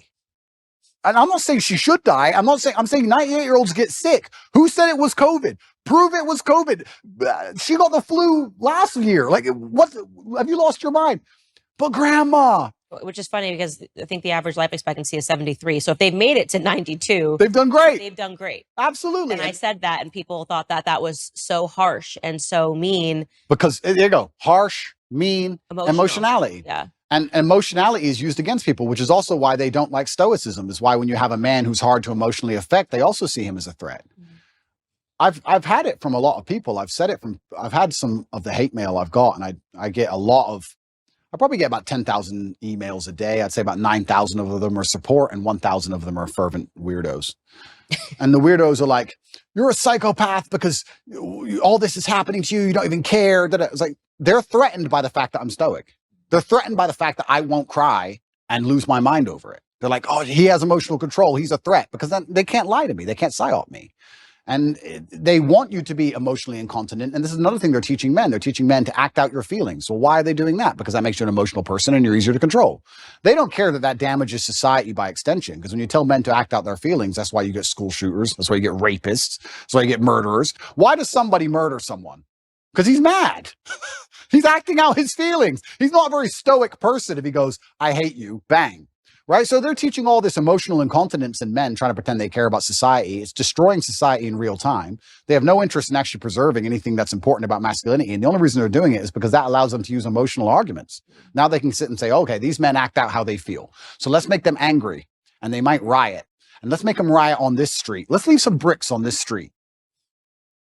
You understand what I'm saying? It's all absolutely utterly done on purpose.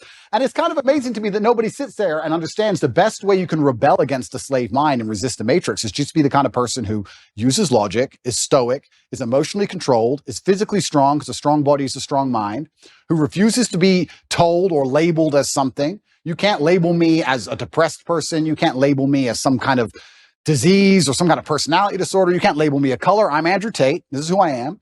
I work hard for my last name. I understand what's right and wrong. I'm going to do my absolute best.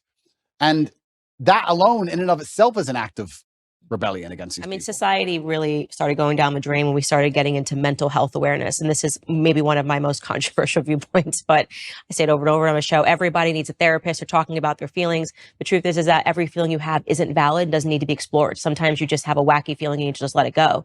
And because my grandfather was such an impact on my life, strongest man that I've ever known, didn't shed a tear at my grandmother's funeral. They were together from the time he was 17 years old until her dying day.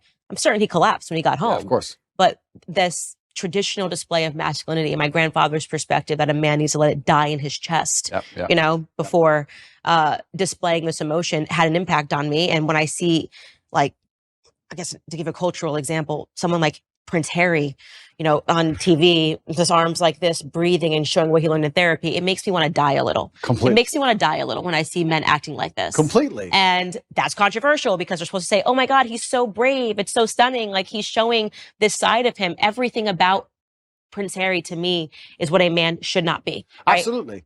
What you've done to your family, betraying your family, allowing a woman to assert that much control over you that you would, for profit, betray your family. I mean, everybody's got a family. Everybody's got family issues. Don't even let me get started. But the idea of selling out your family and then going the royal family, selling out the royal family. And what happened, it's such a display of what's happened to men, what's happened to masculinity. He's giving up his guns. He's never going to do this anyway. It's all of it is such a public example of what can happen. The thing is, I know what's so interesting is I know how miserable he is. He's miserable. There's no way a man can be happy in that scenario because I think masculine happiness comes from strength and to a degree excellence and also comes from respect. Mm-hmm. Men want to be respected and he doesn't respect himself. His family doesn't respect him and his woman doesn't respect him. I know how unhappy he is. I know how unhappy she is by extension. It's just an unhappy, miserable house. He gave up everything and gained absolutely and utterly nothing. This whole therapy thing, the reason I believe they push therapy so heavily is because it goes into something I said a little bit earlier about selfishness. If you convince somebody that they have to spend hours and hours per week sitting in a chair talking about that feeling they had last Thursday in the kitchen. That's crazy. It's insane. Crazy. You want to talk about creating mental illness. There it is. This exasperates problems. This makes it worse. Mm-hmm. And it also builds this culture of absolute and utter selfishness. Excuse me, they're trying to put you in jail for the rest of your life effectively because they're going to enslave you and they're going to control all the money and they're going to make you get injections you don't need. Yeah, but I'm sad. I got therapy. I'll talk about it later. Yeah. That's all they want. They just want you to be so obsessed with how you feel in your own mind that you can't even look outside of yourself and care about anything. Right. It's part of the propaganda machine. It's part of the mechanism to turn us all into docile farm animals. I said this to somebody the other day. They were talking about how they feel. And I said, who cares how you feel? And he goes, well, what do you mean? Well, I don't care. You're telling me I know you and I don't care. So all the people who don't know you don't care. The woman you want doesn't care. You can't go up to a chick at a bar and say, you know what? Usually I'm really charming. Today I'm a bit sad. Can you give me a pass? Can you let me off? She'll be like, go away, weirdo. The chick you want doesn't care. The job you're supposed to perform at doesn't care. If the man who wants to mug you decides to pull a machete, he doesn't care. You can't say, bro, I'm not in the mood for a fight today. Tomorrow, please. Nobody cares. So why do you care? All the people out here in the world don't care, but you're going to sit there and you're going to carry me the only person in the world who cares. You're going to walk around telling everybody, trying to find somebody who gives a good luck. Because what's going to happen is you're going to walk around feeling sorry for yourself, trying to find somebody who cares. You might find somebody who pretends to care long enough for you to get a little bit of dopamine. But all in all, you're wasting time in a hyper-competitive world where people like me who perform regardless of how they feel are just going to perpetually bury you. And then you're going to sit there and wake up and go, why am I a loser? Well, because when Andrew was sad, he continued to perform. When Andrew was in jail, his business didn't fall apart. He was doing push-ups every day. His body didn't fall apart. Nothing about his life degraded when he was in a jail cell surrounded by cockroaches. You're in a plushy bed at home, crying about what? And you expect the male world's hyper-competitive. So you're not allowed almost as a man to put that much importance on how you feel. You don't have time to care about it because you have too much to do. This is what I find so remarkable. If I feel sad, I don't think, how do I stop myself? I need to not feel sad. I just go to work. I got stuff to do. I'm a man. I have things to do every single day. This whole therapy garbage. I can't think of a way faster to ruin your mindset and destroy your ability to resist the perils of life than go into therapy. And the overdiagnoses of everything. It's like, you have this, you have that. And then people take that as an excuse to not ever have to get better. Oh, absolutely. You know, now I can be permanent because I realize that I've got this. I went to the doctor and the doctor says that I have this. And so that's the reason why I don't respond. I've got ADHD. I think now it's like 1 in every 2 people has ADHD. And that's why I'm not able to focus and do my homework or complete a task or keep going to the gym every single day. I hate it. It's a self-fulfilling prophecy. It's a self-fulfilling prophecy. And I really can't think of a quicker way to destroy your mind than go to therapy. Part of me, if I had time to waste, Candace, which I don't, because I've been on house arrest long enough, and once I'm out of here, I'm going to enjoy myself. But if I had time to waste, I would love to go to start therapy. I would love to, like, imagine me, Adrew Tate. I'm going to go to a therapist, and she's not going to know who I am, and I'm going to sit there, I'm going to do therapy, and I'm going to do a video. I might actually do this. It's actually a great idea. I might do a video after each therapy about what bullshit it was. And just sitting there talking about, okay, when you were 8, yeah, what happened when you were 8? Because in your childhood, not everything's because of my childhood. Not everything works that way. Like, it's so asinine. I've actually had conversations with therapists, I think twice in my life. I did a TV show in England, and I had to speak to a therapist. And then I think it was another TV show, 2 TV shows, I had to speak to these therapists. And I sat there and said, I don't believe in your science, because in math, 1 + 1 is 2. And we understand that. Whereas with what you teach, you can have a guy who doesn't drink alcohol because his dad was an alcoholic, and a guy who is an alcoholic because his dad was an alcoholic. So how can you have the same scenario and 2 completely different outcomes? She goes, oh yeah, but there's general rules we can follow. I said, then let's end the conversation. I'm not a general person. I'm exceptional. So can we just stop wasting everybody's time here? Because all your general rules don't apply to me. I'm smarter than you. What have you achieved? Goodbye. I'm a world champion. See ya. Like, it's garbage. And I really do believe, I think there is this mass drive to instill the idea of absolute selfishness in people. I think they're trying to, when I really analyze the ideal citizen they want, the ideal citizen is, yes, docile, and yes, he's eunuch, but he's also ultimately selfish, because then you don't care about community. And I think therapy is a fantastic way to make you selfish. Because that's all you talk about is, what do you talk about? Garbage. Yeah, why you have the right to act this way, even if you're acting terrible. Why did I do? Well, you know, when I was 9, get a life. Yeah, that's really Prince Harry's book, honestly. Is it? Yeah, I could only get past the first 2 chapters. I was like, it should have just been called Privileged. You know what I mean? And this is the thing. These aren't even struggles. And here's the thing. I think Margaret Thatcher said the best upbringing you can have is good parents and no money. Because you look at Prince Harry you can't talk about anything better for a perfect upbringing. Royal family, come on. It's not his fault, right? Royal family, fine. But he was supposed to have gone to the army. He went to Afghanistan, and supposedly he fought, but obviously he didn't. He's the prince. Played Xbox. Of course, he just sat in the back. But if you don't give a man struggle, look what he becomes. Tell me the kind of man, if I were to say to you, imagine a man who's never struggled in his life. Physically, mentally, everything's gone perfect for him. He's born in the royal family, everything's been perfect for him his whole life. Is that the kind of man anybody respects? Is that the kind of man anyone wants to be? And struggle is subjective, right? So Prince Harry dealing with his current problems of his wife nagging, to him, that's full mental breakdown, right? My problems are obviously much larger, but struggle is subjective. To us, they're almost on the same level. But if you were to compare them side by side, they're absolutely nothing. So as a man, you have to build resilience, and you build resilience through going through something and building a tolerance to it. And this guy's had such a privileged life that he's ended up a miserable, depressed, unhappy person. So this is what's actually very interesting. When men come to me or young boys come to me and talk about something bad that happened to them, I said, good. Absolutely, you're not really good. You should be glad that thing happened to you, because that's the reason you're going to be the man who can resist the perils of life in the future. If bad things don't happen to you, you're going to end up like Prince Harry. You don't want to end up like that dude, do you? No one does. Yeah, exactly. So your life's going to be so easy. You're going to get to the end result and your wife's just going to wreck you. So you need to have all these bad things happen to you so you build the mental resilience. And that's another thing about masculinity and males as a whole. We're trying to take that all away from them in almost every regard. And it's kind of like, there used to be like rites of passage where a boy would become a man. That's all gone. There used to be this masculine, very healthy peer pressure to be big and strong, and that's all gone. There used to be, I mean, I don't want to use the wrong words. I don't want to get attacked for it, but men used to not pick on each other, not bully each other, but hey, you can't do push-ups, you're weak. We'd push each other in that way, shame each other to excellence almost. We still do it to this day in this house. Tristan's bigger than me. He's 10 kilo bigger than me, 6'4". I'm 6'3". I'm smaller. He'll bench 160, 170 kilo. I can only bench like 150 kilo. He'll call me a for 3 hours. Like, that's just how we are. So I have to get up and try again. That's how men are. Women are too. And that's what I'm really against. Sorry to cut you off, but I'm super against this parenting structure where you don't want anybody's feelings to get hurt.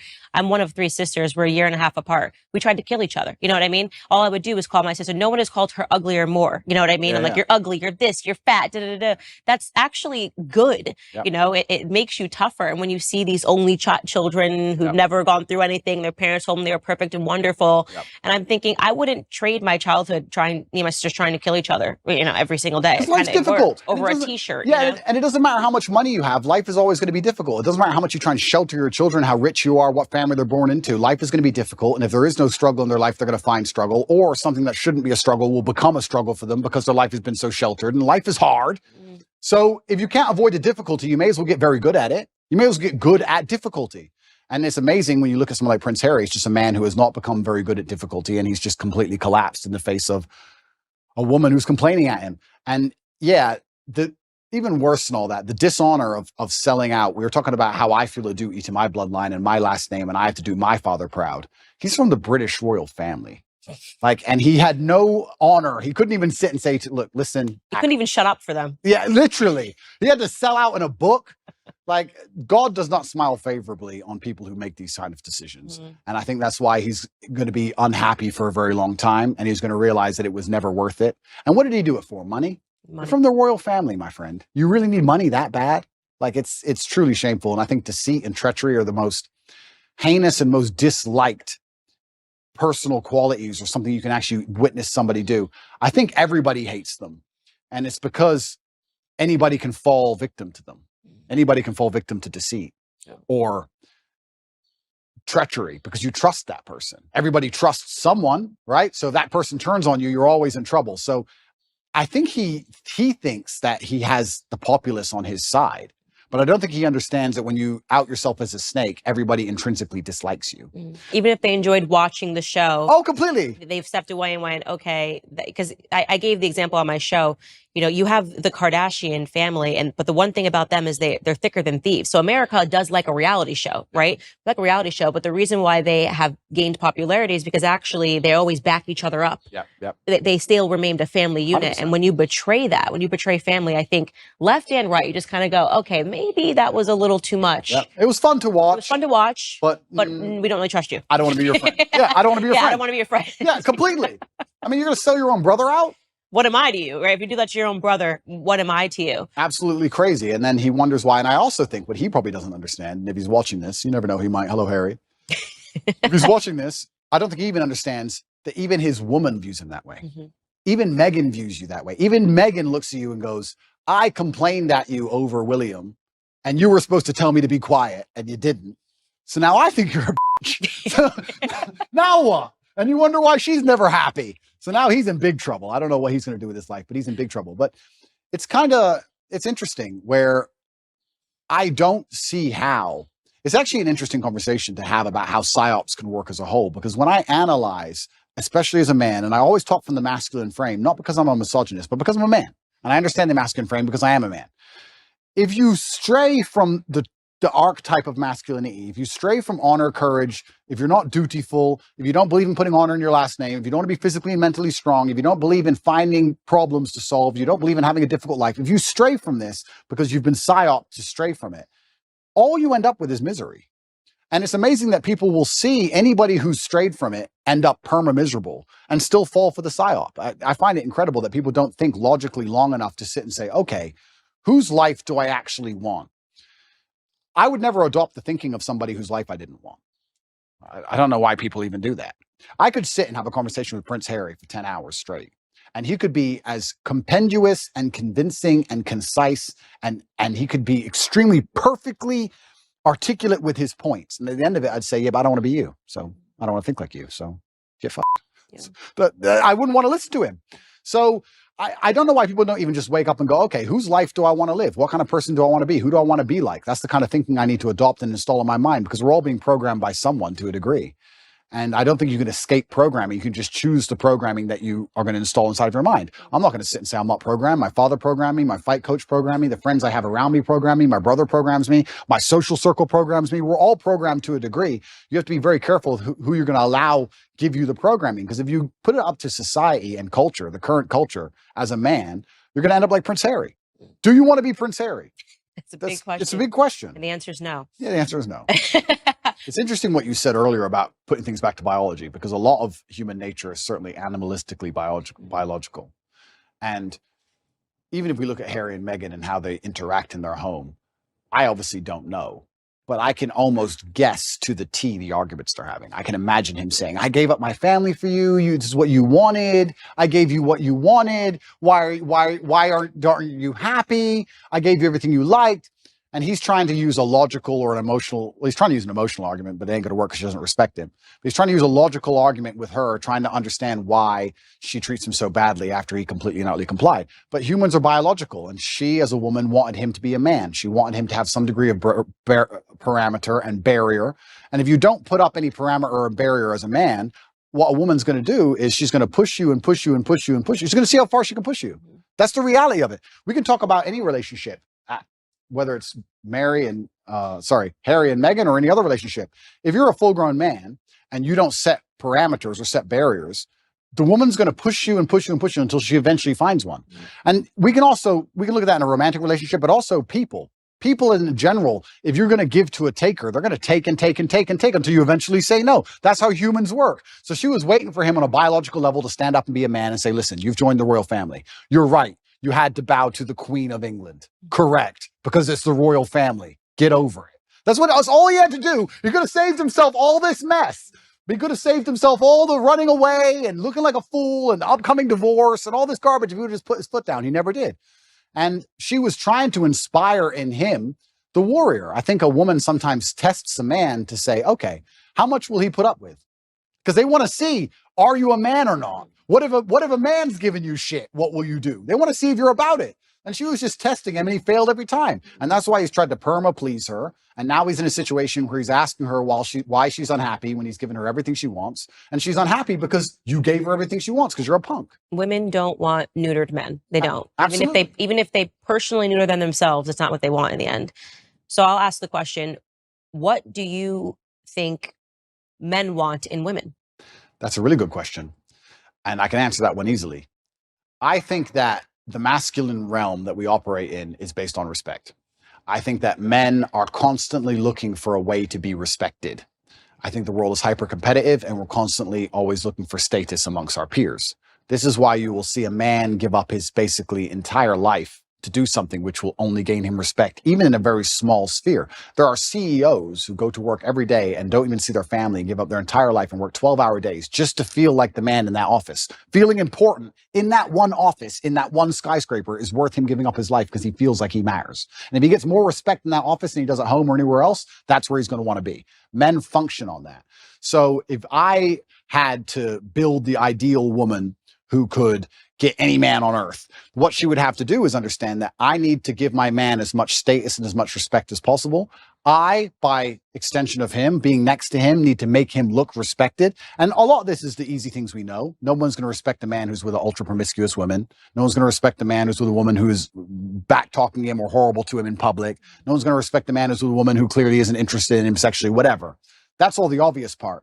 But the hidden actual message behind all of it is that men are constantly looking for status and respect, and a woman who makes her man feel respected, not only from her, but from his peers, is the kind of woman a man's never going to want to lose. Right. So if I had a woman and I came home with all 5 of my friends and she came in the house and said, came in the room, who's hungry? Anyone want any food?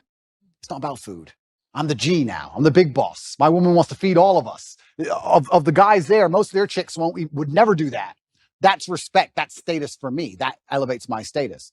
So I think as a woman, if you're watching this and you want to keep a man happy, you need to wake up and say, how can I improve the status of my man to his peers? How can I make him look more important to the world?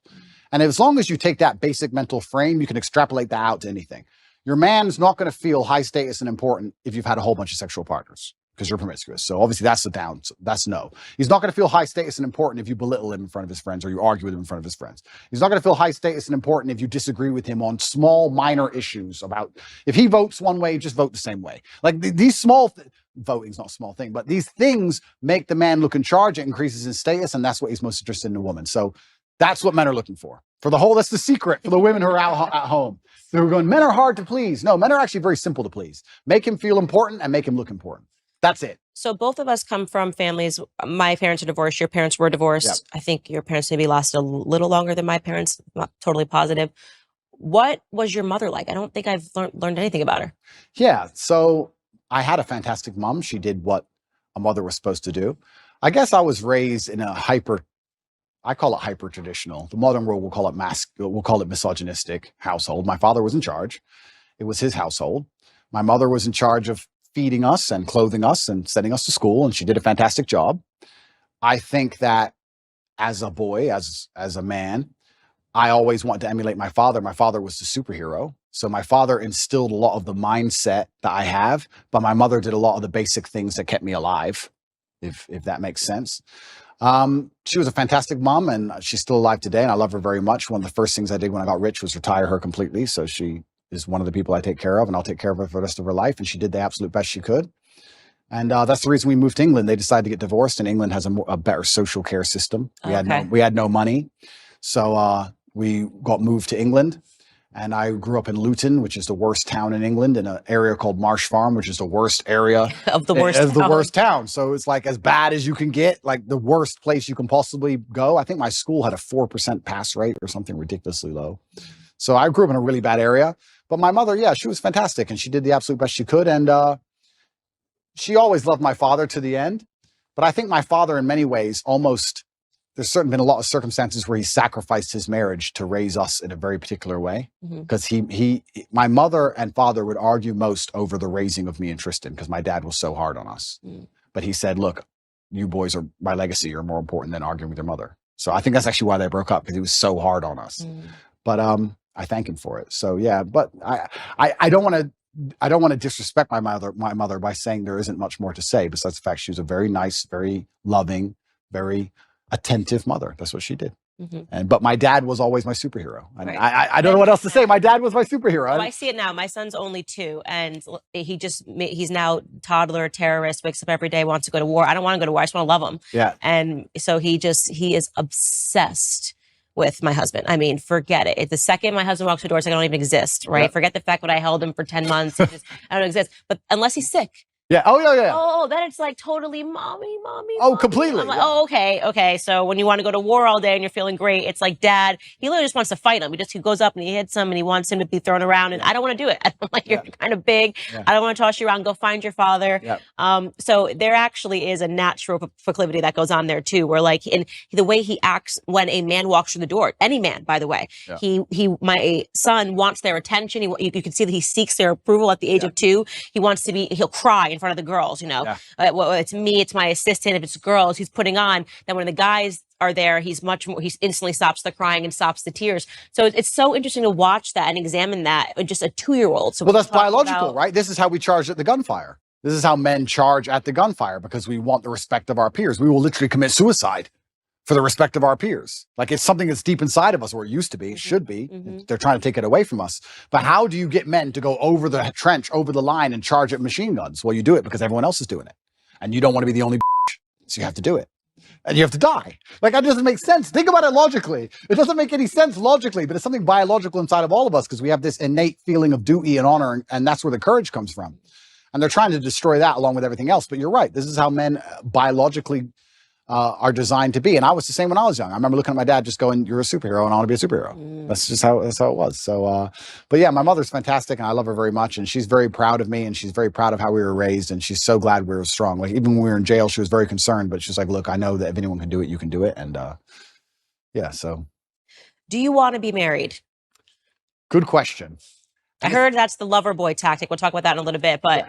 And that's an interesting question because younger me would say no, absolutely not.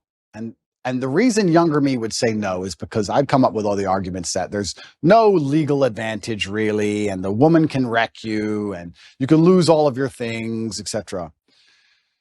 What's the point? I don't want the government involved in my life, all those kind of arguments. But as I get older, maybe I'm getting a bit softer. Maybe I do think sometimes you need to make a decision based purely on love and have the faith of love and faith in your love enough to say, I don't care what the government's going to do about this because I truly believe in us and I think we're going to make it. So would I get married? Perhaps some point, yes, in the future I might get married. Yeah, I'm not against marriage like I used to be. I used to be super against it. And I think that's because I grew up in an environment where everybody was divorced. Everyone. So it's like, well, what's the point in this? Oh, wait, so I give her half my stuff and then what? I didn't understand the whole point of it. But now I think if I met the right woman, perhaps, yes. Yeah, marriage is good. Yeah? If it's the convert me, Candace. Yeah, if it's the right person, if you marry the right person, and I'm saying this as someone who grew up with divorced parents, well, they got divorced after I was out of the house, but this speaks to your earlier point about it either impacts you one way or the other. You either want marriage because your parents were divorced, you don't want marriage. I desperately wanted marriage, and I think the ways in which we both have grown, and the confidence that it gives you. I think there is something about people are, how do you do what you do every day? Because you cannot impact. My life is so stable. The nucleus of our household is so stable. And to be able to raise kids and have them see that example of the perfect yin and the yang, there's something divine about it. There's something spiritual about it. It's why I won't accept you. I think you are actually a libertarian right now, and I won't accept you as a libertarian. I think you will not be one. In a few years, if I had to make a prediction, I think you will lean towards conservatism, because even in just the crack of you talking about the attack on masculinity, because first you say, oh, well, if everyone wants to do what they want to do, if you guys all agree and you want to be homosexuals, fine. But then we'll start to realize that libertarianism, live and let live, is what welcomes in through the door. I'm, very against every ill that homosexuality has brought. And again, these are consenting people that are doing what they want to do. This is true. But look, evil is evil, sin is sin, and we're yesterday talking about homosexual marriage. Today we're talking about transing. Well, it's such a slippery slope. This is the thing, right? You're completely right, because the idea of live and let live was a fantastic one if it could actually operate without slippery slopes and descending into chaos and anarchy, and it can't. So this is the difficult thing about it. You get called a bigot for saying, this is my line, I don't agree with this, and you're going to be called bigoted and you're going to be attacked. But truthfully, it's just understanding that, like you're saying, it's a slippery slope. And it's unfortunate. So what is the slope that we want then? Okay, then we should aspire towards heterosexual relationships. We should aspire towards marriage. We should, and this is the mold that I am selling all the time. Wouldn't have said this 10 years ago. I was probably more libertarian when I first got into politics. And what's the big deal if people want to do this to themselves? And then I realized, no, there is a reason. No, and you're completely right. And the reason I gave that example is because I'm currently in a legal jeopardy or a legal situation where people who have nothing to do with my life are trying to say that people were victims when they weren't, when everyone was consenting. And you're right. I agree with you there. I also think with the whole LGBT argument, it's interesting because I will be honest and say I do think there is a difference between G and T. I think they are different things. Of course. I think they're massively different things. However, you're right. It's a shame. It's such a slippery slope where you can't just say to people, live and let live, because it's going to be hijacked and Trojan horsed. And they're going to Trojan horse it, and they're going to inject something in it that destroys the lives of every single person on the planet. And they're going to try and do it. So you have to draw a hard line. You have to be a bigot. You have to never give an inch, because if you give an inch, they take 10 miles. That's more than 10 miles. Look where we're at. I mean, you're talking about eunuchs, and they're quite literally turning people into eunuchs. They're going in to the hospital and coming out eunuchs. It's a crazy, because if your genitalia doesn't affect your gender, why do you have to change it to affirm your gender? It doesn't make any sense. Right? There's no such thing as a woman. What are you transitioning to? None of it makes any sense. But these are real evils that we're fighting today. And I think it's because we haven't put those firm lines in the sand and said, no, actually, there is such a thing as right and wrong. Well, this is the thing I love about, and this is where religion comes in, right? Because I used to be an atheist. And then exactly what you just said about there's something divine about marriage, and exactly like you said, there's such a thing as sin. Everything you're talking about is religious. You're completely correct. You eventually, if you're going to wake up and be the kind of person who has hard parameters and said, this is right, this is wrong, it's very difficult to do that without then turning and understanding that has to come from God. Who else is going to decide what is right and what is wrong? And people say, oh, they're all man-made religions. Well, then why does it go against so many of the wills of man? Some of the sins that man want to go and do, the religions are against. If we made a religion wouldn't be against our own sins, would it? Right. So it's interesting that this is almost proof for God in so many ways, when you're going to wake up and realize that there is genuine evil in the world and there's genuine good in the world, and there are two sides and two camps. And I do believe that the good is on the side of truth, and I do believe that comes from God. And there's many different ways to God. I think there is one God, and there's different religions, and I don't want to argue the differences between the religions, because I think we have a lot more in common than we have, especially in the fight against evil, than we have as differences. But yeah, it's super interesting. And you're right. Firm lines are absolutely and utterly required. And if we don't have them, it's why society ends up in the position it's in, with so many subjective lines and your truth, my truth, the truth. And you're completely correct. It's not very often I sit with somebody who I feel like says something and I feel corrected, but you're right. Live and let live is hijacked. Yeah. It's hijacked. And it's unfortunate that me as a person now, especially, and maybe this is more of a personal thing. Maybe this is more of a personality trait, where I'm in the position I'm in. I'm saying what I believe is the truth, and I'm out here trying to help people, and I'm saying about the difficulties I went through in my life so others don't have to go through them, just as you said. But if somebody doesn't want to listen to me, I'm like, okay, you don't want to listen to me. I don't care. You do what you want. But that live and let live mind frame can be hijacked, because when I'm saying to people, okay, don't do what I want, or don't do what I believe to be good, don't do what God believes to be good, do what you want, I don't care. And then they get in a large enough group and they end up attacking morality. It redefines, normalcy, it redefines morality. And, I recently was sitting down having a conversation with a friend of mine, Brandon, and when I first got into politics, I wasn't so staunchly against homosexual marriage. I didn't speak out on certain things, abortion. And then I saw it firsthand. I just examined just the differences in my relationships with heterosexual couples and homosexual couples. And homosexual couples, I'm talking about two men. You don't realize that God designed a man to be with a woman because it prevents men from giving entirely into the worst components of who men are, just having sex all the time, right? You can't do that. If you're with a woman, okay, maybe it's menstruation, maybe it's pregnancy, maybe it's afterbirth, but there are these natural barriers that make it so that your relationship has to be about something else other than just sex. When I'm with my homosexual friends, they talk about sex. I don't think they realize that heterosexual couples don't just sit down for lunch and be like, we banged 20 times last night because we could. They think that that's normal. So then you talk about how that bleeds into pornography, that bleeds into wanting to talk about sexuality in the classroom, how that might bleed in to suddenly wanting to speak to children about sex and, oh, this is all normal. It's actually not normal, but because it's normal in a homosexual relationship, you think that it's actually normal. Totally right. And so I have suddenly realized, and this is why I've become so staunchly conservative, how it all bleeds into everything. And there is such a thing as objective rightness, and there is such a thing as objective wrongness. Completely correct. And I agree with absolutely everything you just said. So my question would be then, what do we do? Do we force everybody to be Christians, or force everybody to be religious, or how do we do it? Well, I think the first thing is having the courage to talk about it. And nobody even talks about these topics anymore because they just go, oh, they've won, so we need to let this go. And more you're seeing culturally, people are afraid of being canceled. I mean, what I just said to you is grounds for a cancellation. How dare you question this? How dare you? I even believe now, after seeing the ways in which society has made children believe that they're all trans. I went to university. I went to high school. I didn't graduate with a single trans person. Now you want me to believe 1 in 4 children suffers from identity issues?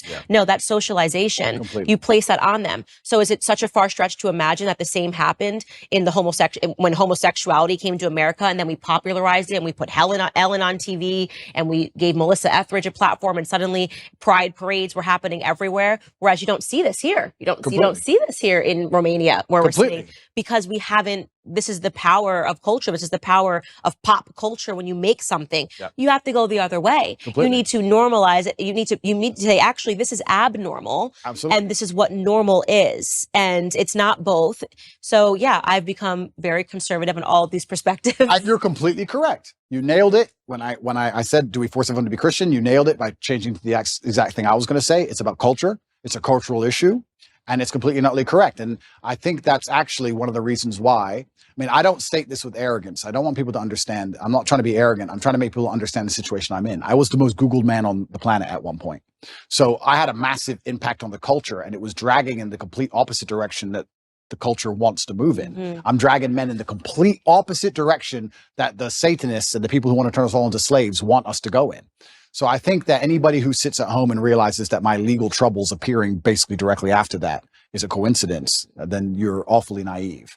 So it's unfortunate also that the way the world works, at a certain level of influence and power, the justice system almost breaks down. We see that even in America and most other countries, it all just becomes a big game and a big show, and it's about power plays and a whole bunch of conversations behind the scenes. It's not about justice anymore. So it's very concerning, because you are right. We are in a culture war, and it's culture which is absolutely not really defining the direction in which we move. And this is one of the reasons why I reverted to Islam, because I feel like the Islamic culture is the strongest. You feel the culture. I was You wondering feel because it. you were Christian, and I definitely do not know enough about the Islamic faith to sit here and debate you on it. Yeah. I'm never a person that will debate somebody on something that I'm not an expertise on. Yeah. But I will say that I'm sad that you're not a Christian anymore, because I can sense, perhaps it's because you felt that Christians weren't doing a good job defending their beliefs. Yeah, I think that God should be feared. I believe that God should be feared. I fear God. Mm-hmm. It's one of the only things I fear. And I believe that also you see God to a degree, or you see religion, how you see yourself. And I see myself as a person of strong principles and strong morals. And I like to think of myself as the kind of person nobody really wants to cross, not because I'm a psycho, but because I'm a man of capability, and I'm smart and I'm strong, and nobody wants to make an enemy of me. So I feel like I find an affinity to a belief system which has very similar outlooks. And there's a whole bunch of other things I can say from the Quran and Islamic texts, etc. But to keep it very vague and very broad for people who are not Islamic, I felt God when I was in an Islamic country.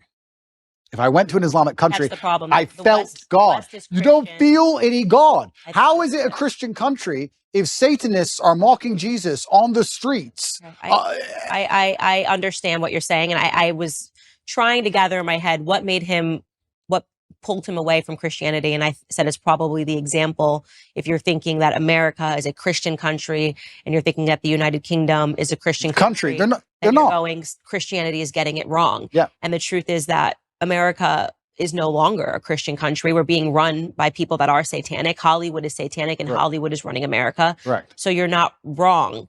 But I think that right now America is facing a spiritual battle. And for the first time in a very long time, Christians are starting to stand up and speak about our principles. I hope so. And we I could have used you as a I know, Christian. but I have seen in California, I've seen Christians and Muslims get side by side when they were complaining about the LGBT I did teachings see in that schools, which is recently. fantastic.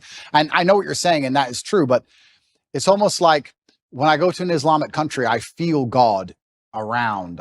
You see it. You see it in the way the people are dressed. You see it in the fact that everyone's in a family. You see it in the fact that there's a mosque on every corner. It's in the air. And it's almost like when I'm in Dubai and I'm talking to my friends, my Islamic friends, and I explain to them the things you have to protect your child from in an American school. They literally think I'm lying. They're like, no, surely. Like, it's What about mind-bending Afri- to what them. about African countries that are Christian? Okay, so yeah, this is interesting. So Yeah, they still are mind blown by the concept of what we're fighting in America. So America is unique. We shouldn't say that this is the You're right. blanket. You're right. They're right. There are Christian countries which still take Christianity. And they're like, very what do you seriously. mean men can be women? Like, they think you're crazy. And we're in Romania, and Romania is a country which is very Christian. conservative and very And Christian. very Christian. And they don't buy into any of this garbage No, either. none of it. So this is absolutely not really true. It's unfair to say all Christian countries are like that. America is an exception, and not in a good way. Yeah, I feel like the whole West is, unfortunately. The West is. I've said on my show the entire time. The West is falling. The fact that we're even having these debates is not good. Yeah, the West has fallen, and unfortunately, Russia, Yeah. Christian country. Yeah, absolutely, a very Christian country. So yeah, you are right, but I felt an affinity to Islam. I felt God in the air, and it's difficult for me to explain any other way. Okay, that's fair enough. I won't push you any further on that. All right, let's get to your case that's happening today. So, and why conservatives are screaming about it in America, and why they feel that Tucker didn't push you enough on this case. Push me. Okay, so first and foremost, one thing I want to clarify for people that are watching this is that there seems to be this understanding that you are being prosecuted, or you're being indicted rather, for human sex trafficking charges. I've read the indictment, and I do want to make it clear the words human sex trafficking occur on the indictment, but then it very makes it very clear that what they're referring to is they've kind of extended the term. It's not what we think about in America when you think of a bunch of children being put into a truck and taken over the border against their will. They're basically saying that if you trick a woman into coming into a country by using the lover boy method, then they consider that to be human sex trafficking. So the definition has definitely expanded over time. Well, it's also ridiculously misogynistic to believe that women can't make their own decisions on anything. So the whole thing about it is misogynistic. But yeah, you're correct. That's a very important distinction. Essentially what they're saying is we have a show in America called 90 Day Fiancé. That is the lover boy method, is women that then go over to the U.S. They're clearly coming for citizenship, but these women kind of get duped and they sponsor these people. This would be the same vein of what they're trying to describe. I've read it myself, of what human sex trafficking can be, which is it's an a woman reach. fell for you, fell in love, moved over here overseas, but it's only because you were very convincing. That is the definition given in the indictment of what they're referring to. Correct. So I'll give a very quick rundown on the case. Everything from these old videos, old clips, my webcam company, things that happened 10 years ago have absolutely nothing to do with the criminal case. Absolutely zero. Anything you see from before 2021 has nothing to do with the case. The case against me is that from 2021, my brother and I, when we were already worth hundreds of millions of dollars and already successful and famous, created an organized criminal group.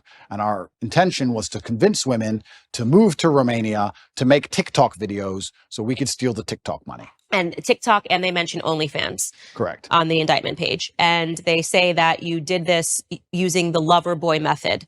And it almost reads, what's interesting to me and why I was compelled by this case is just that because they tremendously changed it. When they were investigating you, we were told that there was a woman who went to the UN who escaped your grip, and that, she said, I've been held captive. And then after they investigated, they came up with what it sounded like regurgitated Adrew Tate videos. The lover boy method, which is in one of your videos where you're talking about women. So it seems like during that time where they held you in the cell, perhaps the initial case that they fed to the media fell apart. Yeah, I believe what happened, and I have to be very careful what I say, but what I believe happened is in April of last year, Tristan and I had some visitors here from America who were only in the country for 5 days, made some very strange demands financially. When they were rejected, they called the American embassy and said they had been kidnapped. Those two women, we deem now to be professionals. One of them has accused 7 men of kidnapping in her life. And she's also lawyered up instantly from a left-wing NGO because she's currently being sued by us for false charges. And she seemed to be very well supported and funded. So I don't know if she was sent as an agent. We're not entirely sure. So this is a very interesting beginning to all of this in April. The Romanian authorities arrested us for precisely 2 hours and threw it out and knew it was all garbage from the beginning. The case remained open. Nobody understood why the case remained open. My lawyer made repeated requests to close the case. They wouldn't close the case, and it remained open and absolutely and utterly dormant.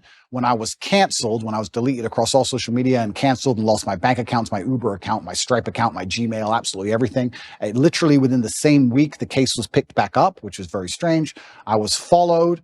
They tried to find evidence of any kind of crime at all. They couldn't find any crimes whatsoever.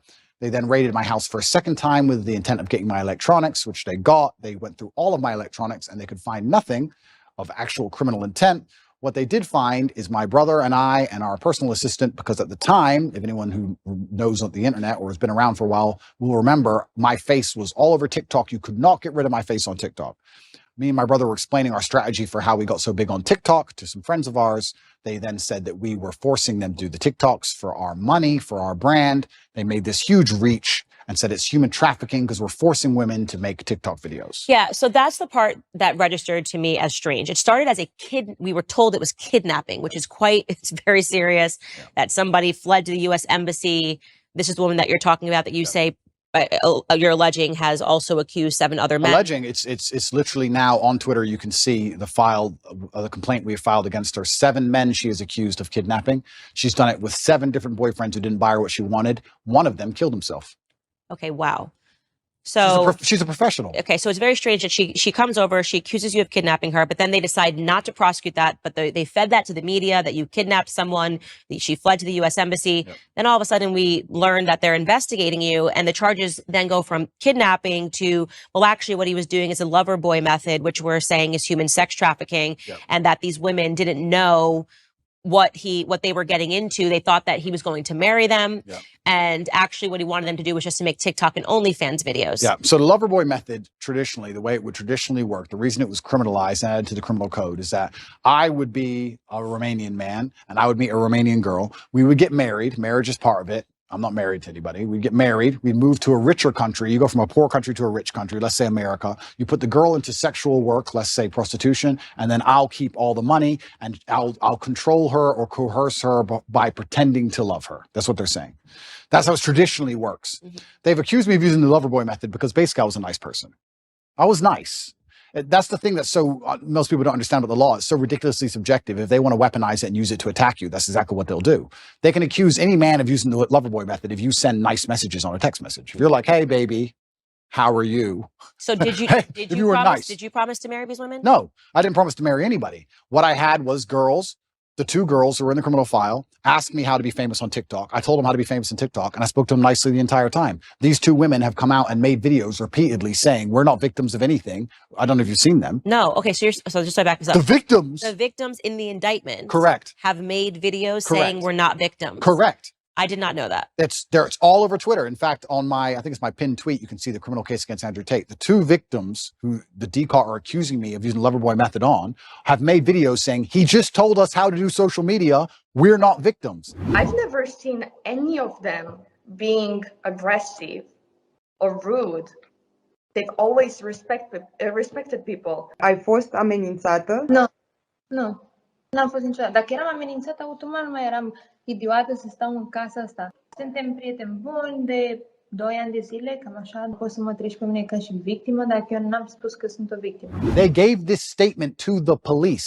The police ignored it and said they're brainwashed. So they ignore it. So now we have a criminal case where we have girls who are saying they're not victims of anything. Me telling girls how to make money on TikTok, or not even how to make money, because no one makes money on TikTok, telling them how to get famous on TikTok, and them saying that I forced them for money, which doesn't exist. There's no money in the criminal file. There's no transactions. There's no financials, nothing.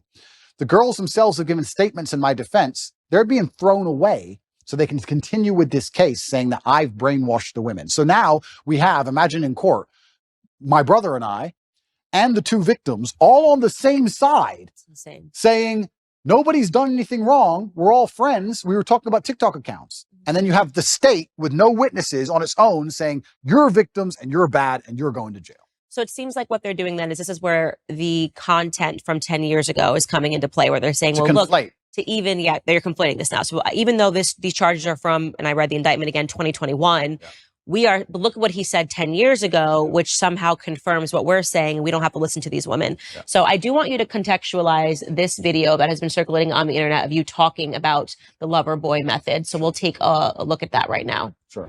You cannot get a girl to work for you having So the recruitment process is the same as the PhD course.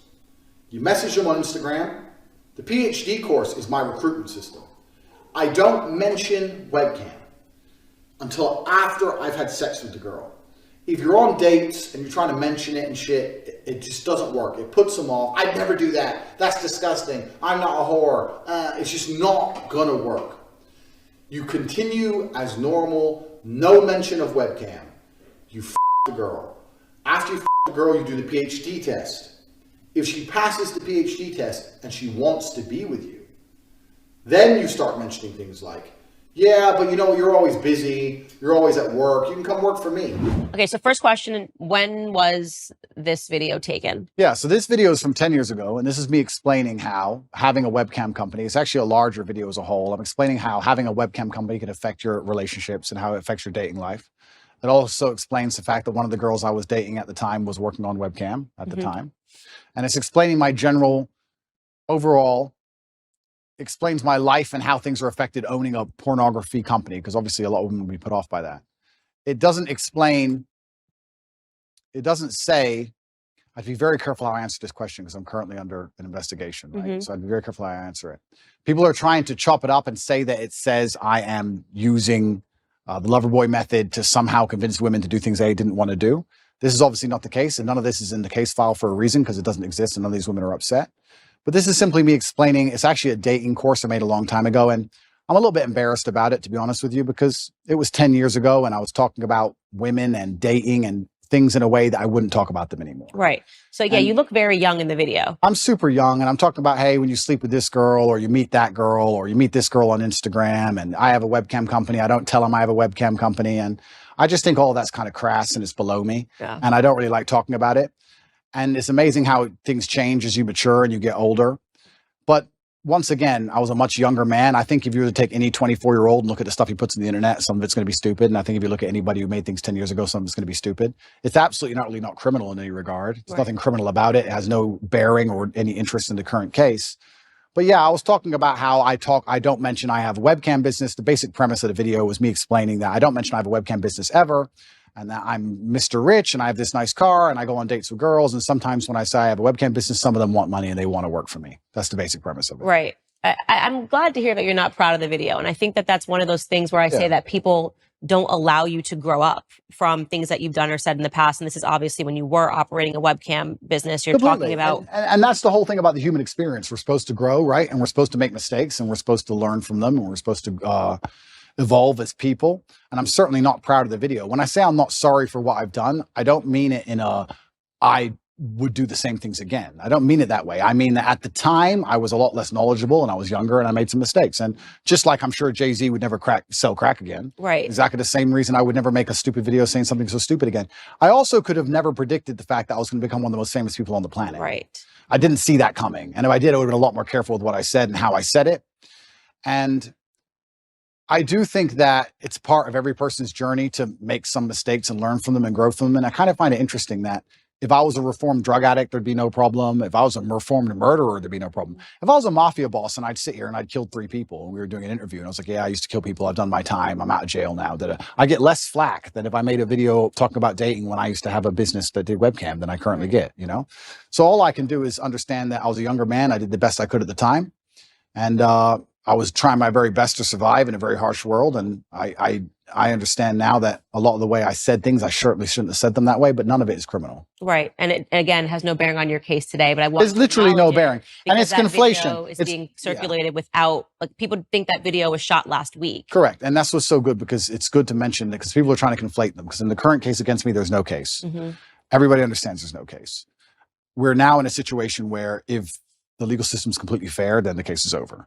So what they're trying to do is they're going to conflate with old videos of mine, and they're going to try and muddy the waters and gaslight.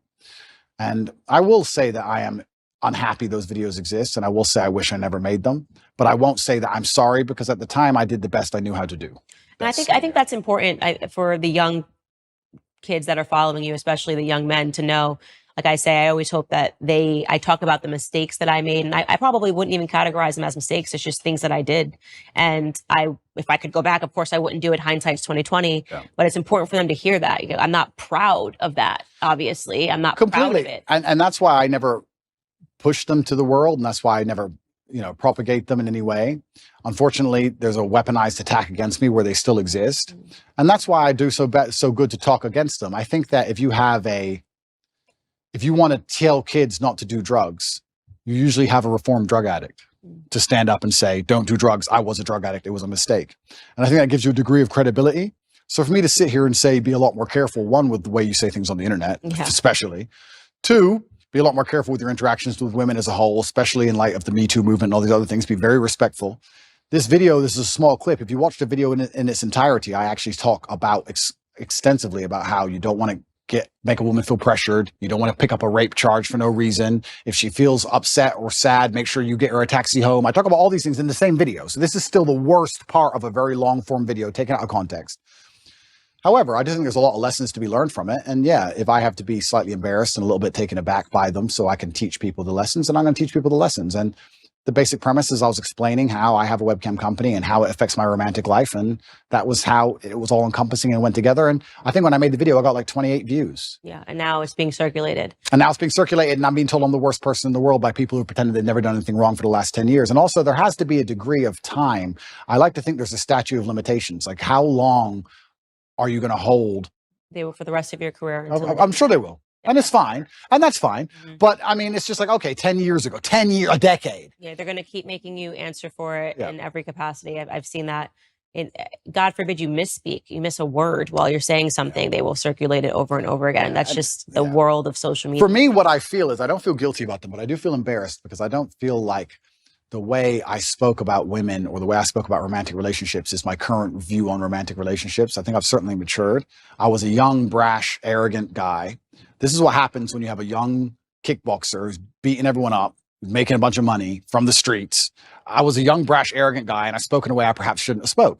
And I'm sure if Jay-Z makes a song today, he won't speak about women and crack and drugs the way he used to speak about women and crack and drugs.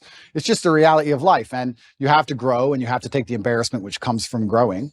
So I will certainly sit here and make sure, I think the whole world understands that that's not my message. That's not what I'm teaching young boys today. The young boys who are following me today have no interest in these videos and don't watch these videos unless they're pushed by haters. And I think that overall, I'm a net positive for the world. I think that men being so disenfranchised is, I want to say something quickly about the British school system. The English school system has attacked me, and now they're trying to put me, they've spent billions of dollars trying to remove me from schools because young boys were running around saying, what color is your Bugatti, and repeating my sayings. I don't think I can really truly be held responsible for the fact that young boys repeat a saying, especially one that's not particularly aggressive. I think that shows that the young boys are looking for a hero and someone to look up to. And I feel like I'm filling a gap. And that's why I understand it's so important I say very good things and teach very good things. And I don't think I would have learned so much good if I hadn't been involved to a degree with the dark and the bad. I don't think there is light without dark. A lot of my lessons and a lot of the messages I give to the world come from the fact that I grew up in one of the worst areas of the Western world, surrounded by drug dealers, surrounded by real pimps doing real bad things, surrounded by broken homes. I learned all these lessons. And if I had never had those experiences and never grew up in that scenario, how could I be a person who's now teaching young men, disenfranchised young men, the realities of the world? How could I? We talked earlier about having a sheltered life. A sheltered life doesn't allow you to be the kind of man who can teach. So yeah, I spoke in a way I shouldn't have spoke. Yeah, I regret the video completely. Have I ever hurt anybody? No. Has any of the girls who are being mentioned in that video come forward with anything other than defense of me? No. Nobody was actually hurt. It was just very brash, very arrogant, very bad delivery, which I regret. I can tell you something right now. If level with you as a human being, if I had to watch clips of me 10, 11 years ago, I would be red. Even the black girl go red. I couldn't even look. I wouldn't even want my husband to see it. So I feel your embarrassment. Well, this that's why a part of me when they were regurgitating these clips, I was like, this is so unfair. It's so unfair to say I'm upset. And by and large, the stuff that you're saying to young men, even if there are certain things I don't agree with, although I found it interesting that you said that peacocking is natural with men, because I think you're right. Now that you say it, I'm just a woman and I don't understand it. Yeah. But by and large, the stuff that you're saying today is not that. And so I think it's really, you got to be really careful if you're convicting somebody on who they were a decade ago. Completely. And it's reformed drug addicts that will tell you not to do drugs, and it's reformed alcoholics that will tell you not to drink alcohol. Yeah. And I lived a life. I'm not going to sit here and try and, I think part of the reason actually, and it is part of my image, Top G is the name for any of the adults who are watching it. Top G is what they call me, my nickname. But part of it is the fact that I grew up in a bad area. Mm-hmm. I can fight. I have this money. I'm in this big compound in Romania with armed guards. And there's that degree of it. There's that nastiness and there's that rough to the edge, which makes my message so interesting for the young boys to watch. But that's because I came from a very rough life. And yeah, all I can do is apologize for the delivery, but I will not apologize for trying to do the best I could at the time in the scenario I was in. Growing up. Completely. And I think that that's one of the things that sucks about being a public figure is every single moment that people are looking at it under a microscope. And I always say, I want to give people permission. I always say I took the most liberal route to conservatism that there ever was. Yep. And so I'm just not so quick to judge people.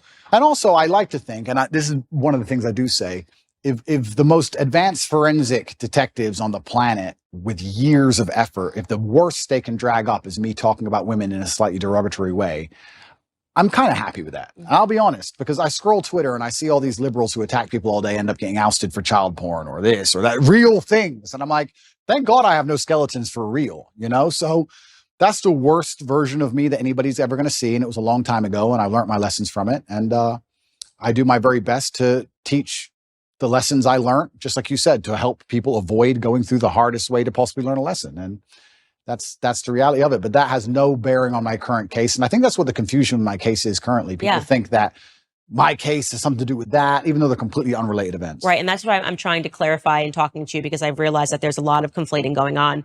And a lot of it is because America, I feel, is just now being sort of introduced to you, whereas in the UK, you've been around for a while. And there was one, and I'm only familiar with your UK brand because of my husband. So I know that you've been big in the UK circuit for a very long time. And there was an old video that surfaced of you spanking a woman with a belt. Yep. Tell me you love me. Say it like you mean it. Say it like you mean it. You message one other guy ever again, whether we're together or not. You understand me? This obviously has made it through the UK media for years, and I know what that is based on my understanding of what happened with Big Brother when you were on Big Brother. But Americans are just seeing this video in a long montage of awful Adrew Tate videos. So I want you to explain to them what that was. Sure. And again, this is another example of when the woman has already spoken out and clarified that this was not her being abused, but absolutely. Yeah. The woman's already come forward instantly after the video. She came forward and made a video and said, look, this is between me and Adrew, and he never hurt me and I love him very much. And this is something that personal that happened in the bedroom. Hello, everyone.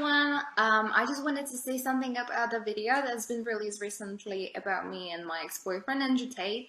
Adrew is my still great friend. What you guys saw on the video, it's just what we used to do. It was just pure game. He's a great guy. He would never hurt anyone unless he's fighting. And I just wanted to let you know that this is a huge misunderstanding, because I heard he got kicked out from the house because of it, which I found very unfair. It's because it was just pure game. It's just what we used to do.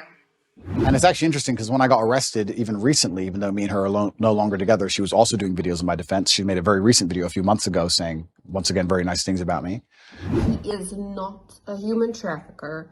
He would never rape anybody, and he would certainly never ever human traffic anyone either, including his brother. They would never do such thing. I am just so shocked, and I'm so fed up with all of these lies. And you're right about public life, having your dirty laundry or your life thrown out there to the world is kind of interesting. And it's interesting how fast people throw stones, because I know how clean my life is compared to most people's lives. And I know that just from conversations I've had at dinner tables. I know from just dinner table conversations. You talked earlier about dinner table conversation people have in couples, etc. I've been sitting around in very private rooms with very rich people, and I've been in very important places and also some very low places. And I've heard people talk, and I'm like, if your life was on display like my life was on display, it would be a real circus. I mean, imagine you could be the son of a president. Imagine if their life was on display, and you could find out some really interesting things.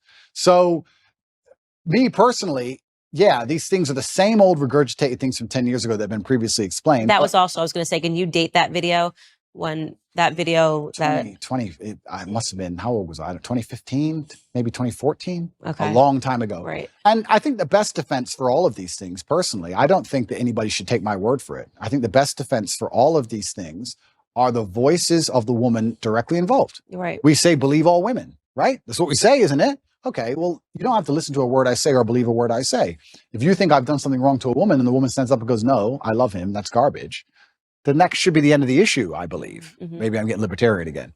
But no, I mean, I very much agree with it. And this kind of gets into, gosh, what is the name of the guy in Hollywood that he just went under Me Too and Hammer something? Yeah, Army Hammer. Yeah. Right. And this is another person I defended on my show. He was in consensual relationships. BDSM was his thing. He was very clear that it was his thing. The girls were okay with it. Maybe because he was a Hollywood star, but he never lied. He never coerced. He never confused. And then suddenly one of these women decides to speak out against him. Now they've just cleared him of all charges. And I sort of have the perspective that if they were doing this in a consensual relationship, irrespective of how I might examine it and say, I would never do this in a consensual relationship, you can't then turn him into a rapist. Well, this is the thing. I don't think many people understand, especially the men who are vilifying me and attacking me and anyone who's upset by me, understand that first they come for me and then they're going to come for you. They come for any man that they don't like. And the way they do it is this is the weapon. They sit and go, okay, let's take some kind of sexual crime because it's heinous and it damages their name. And then because it's subjective, right? You say rape, you're right. Rape traditionally was grab a woman off the street and hurt her. Well, he didn't do that, but he did have a consensual relationship for years. And then now his girlfriend can be convinced to turn on him for a paycheck because the media will hype her up, make her famous, and pay her a wage. Now he's a rapist. Or even by more crazy extension, let's look at the Loverboy method. We have a man here who has spoken to a woman in a very nice, polite, kind way, has never even had a BDSM relationship with her, hasn't hurt her, hasn't hit her, only spoke to her nicely. She is saying he is nice. She is saying he did nothing. Okay, she's brainwashed and he used Loverboy. You can't even be nice anymore. You can't even be, if the government want to put you in jail for sexual crime, you can be a man with a woman, speak to her with absolute respect. She can love you with all her heart and say he has never hurt me, and you are still a criminal. Right. Right. Think of the mind bending. It's crazy. As a man, you're not safe. You're not safe. If they want to get you, they're going to get you, and they're going to use this avenue because this is the most heinous possible crime you can be accused of. The process itself is the punishment. Let's look at what's happened to me. All those months of investigation. During all those months of investigation, there are pages and pages of files. Everything I did, everywhere I went, they were looking for me to break a law. I don't break laws. If I had even sped in a car, if I had littered, if I had done anything, it would all be in the case file. So they're spying on my entire life trying to find a crime. They can't find one. Then they go through my entire personal life, which is now all over the internet, leak it all over the internet. So you go through the embarrassment. Then they seize all your money. $15 million have taken of my money. Then I went to jail for 3 months. Now I'm on house arrest. By the time I'm found innocent, I've been punished. The process is the punishment. The process is the embarrassment. The process is teaching you a lesson. So it's not even about innocent and guilty. I don't think most people at home understand that if they want to hurt you, if you get to a level of influence where powerful people go, we have to damage this guy's name, we're going to accuse him of a sexual crime. It doesn't matter if you can prove yourself innocent 3 years from the point they accuse you, because you've already been wrecked. That's the entire goal of it, right? So now we're living here. I'm sitting here as a person who's accused of a crime. The victims are on my side. There's no one against me but the state. I've done nothing wrong. There's these Twitter detectives, Twitter internet detectives, who know who funds them, trying their very best to prove me guilty for no reason by taking old videos and conflating the issue and trying to make it complicated when it doesn't need to be. And I just sit here and think... They are complicating the issue. I very much agree with you on that. I think that the goal of digging up these old videos was to say, well, this somehow legitimizes the case against him in Romania. Yeah. And that's just not true, right? You can say... You even said it. You're not proud of these videos. You can say, I think Adrew Tate is immoral. I think the things that he said here are not principled. They're trying to say that because of things that you said 10 years ago, you shouldn't have a platform to young men today. It's just too much conflation. I made pro-atheist videos back then, and I'm very embarrassed of those. Right. I'm extremely embarrassed of the videos. I would sit and say, God is not real. In fact, I'm more embarrassed of those videos than any other video. Wow. And I would sit there, and now I'm devout to my religion. So I would sit there and try and talk about how God wasn't real, and I thought I was smart. And now I watch it and think I was an idiot. And I like to think of myself as a pretty wise person. I wouldn't have a platform if I wasn't wise. And I'm 36 years old. But at 25, I was a dummy. And I think that any 36-year-old, if you were to ask him, were you a dummy at 25? I feel like young men especially take a little longer to completely. You're full of testosterone. I was making money. I had a Lambo. I was fighting. I was beating everyone to pieces. I had a few hot girlfriends. I thought I was Mr. Hotshot. Yeah. Like, is that the worst thing in the world? Like, who isn't? Right? So, yeah, it's very interesting that they're going to attack me with these forever, and that's fine. I do believe, however, that Allah is the best of planners. And I am, in many ways, I wouldn't say happy, but I feel like this whole criminal investigation is going to be a fantastic end to all of this once I'm found innocent. Right. I believe. And I do believe I'll be found innocent. I've seen all of the case against me, and there is no case. And it's very difficult to put somebody in jail when there's nobody saying he did anything wrong. For people at home who are confused about my criminal case, just so they understand, I'll explain it one more time. 2 girls in April who visited Romania for 5 days, wanted money for shopping, didn't get it, accused us of kidnapping them. These are girls who have accused 7 other men of kidnapping/human trafficking. Romanian authorities turn up and within an hour said they weren't kidnapped, this is stupid, and threw it away. Then they picked up this case for some reason, by some recommendation, later on down the line, come up with this whole Loverboy garbage. The 2 girls, there's 4 girls in the case. 2 of the girls who were accused of, who I've supposedly Loverboyed, are on my side. We have the 2 initial girls who said that they were kidnapped, who are on CCTV walking in and out the house as much as they want, and she's accused 7 other men of kidnapping. That's the case against me. So I have enough faith in justice that it's all going to be put away pretty quickly. But yeah, I wish those old videos didn't exist, but much more than those, I'm far more embarrassed about old videos I made that were anti-God. I feel genuinely bad about those, much worse than that. So it's just, but that's not what you're selling to kids today. Absolutely not. I'm doing the absolute opposite. Right. I'm trying to push children towards religion. Right. I'm trying to push kids towards God. And it's amazing that it's amazing that I'm being attacked with these videos and I'm embarrassed by them. That's fine. But I'm glad my atheistic videos didn't appear. I'd be far more embarrassed. I'd feel genuinely shameful to watch those. But, you know, we're human and we make mistakes and all we can do is grow, like you said. Yeah. Trust me, I went through the conservative ringer too.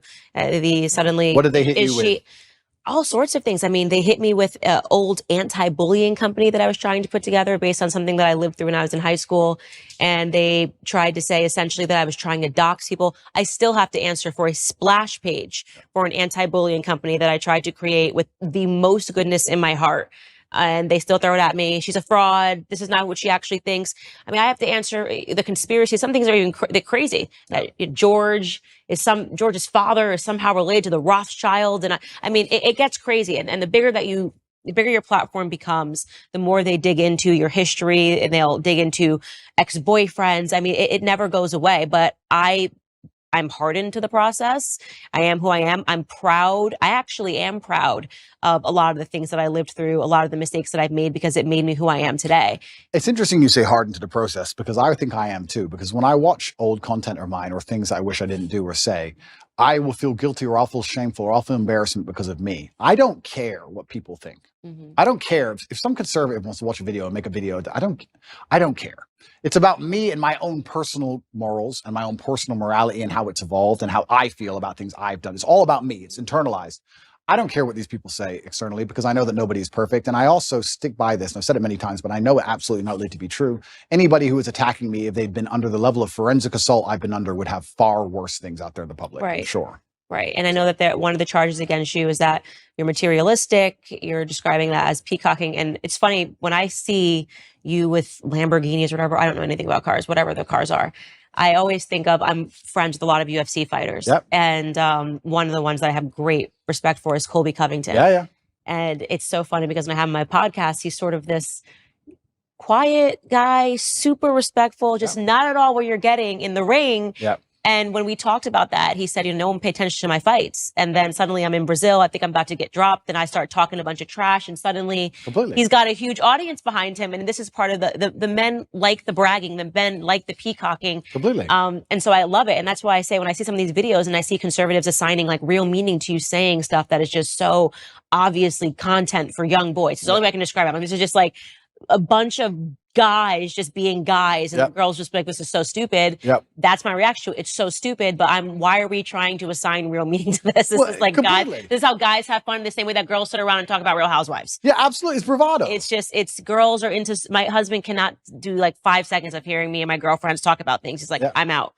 And this is what, when him and his guys are together and he's like, they're fishing and the first catch, you got to bite the head off. I'm like, that is so stupid. So ridiculous. Why are you biting a head off of a fish? But it's just boys being boys and girls being girls. Completely. And so I think that people should not assign, like, I mean, I've seen really stupid videos of you and they're trying to really assess these videos as if this is like, I'm like, this is just what I call posting. Well, yeah, they're taking it. Now you see Kobe, he's got these hot girls in bikinis. He's behind cars on his thing. And I think it's hilarious. And I think it's funny because I get it. It's not for me. And that's not for me. And that's the thing, actually, which a lot of conservatives and the conservative movement don't understand, is that by attacking somebody for having a little bit of fun or for being bravado, for having some bravado or saying something audacious or having a nice car, whatever. Bugatti, whatever. Yeah, if you're going to attack people for that, you're just going to drive young boys away from your message. And you need the youth of a message for the message to exist and survive. If you're going to just be Mr. Boring and be upset by everything, then nobody's going to want to have any affiliation with it. I really do believe the reason liberals owned the culture for so long is because liberalism overall, it's not, because when you become spiritual, you understand that it destroys your soul, but it looks fun. It does look fun. It looks fun because there's no rules. And you can do a bunch of dumb stuff. You can take drugs, you can run around, go to orgies and watch porn and sleep with all these degenerate women and they're all promiscuous and it's a big party. It looks fun. And we talk about culture and how important it is to win the culture. Okay, well, then I come along and I'm largely conservative minded and I have this massive fan base. And then you're going to attack me and say, Andrew has a car and that's bad. Well, they're like, is that the fight you want? Is that how you're going to win this culture war? I very much separate myself from the conservatives that do that. I'm like, on my show, I'll show a clip. And I'm like, I can't believe this is even being passed around as something that should be taken seriously. It's so stupid. It's so ridiculous. It's so obviously content for guys. This is what I imagine if my husband left to his own devices and he's around all of his lads in the UK. I mean, the stuff they talk about is just so stupid.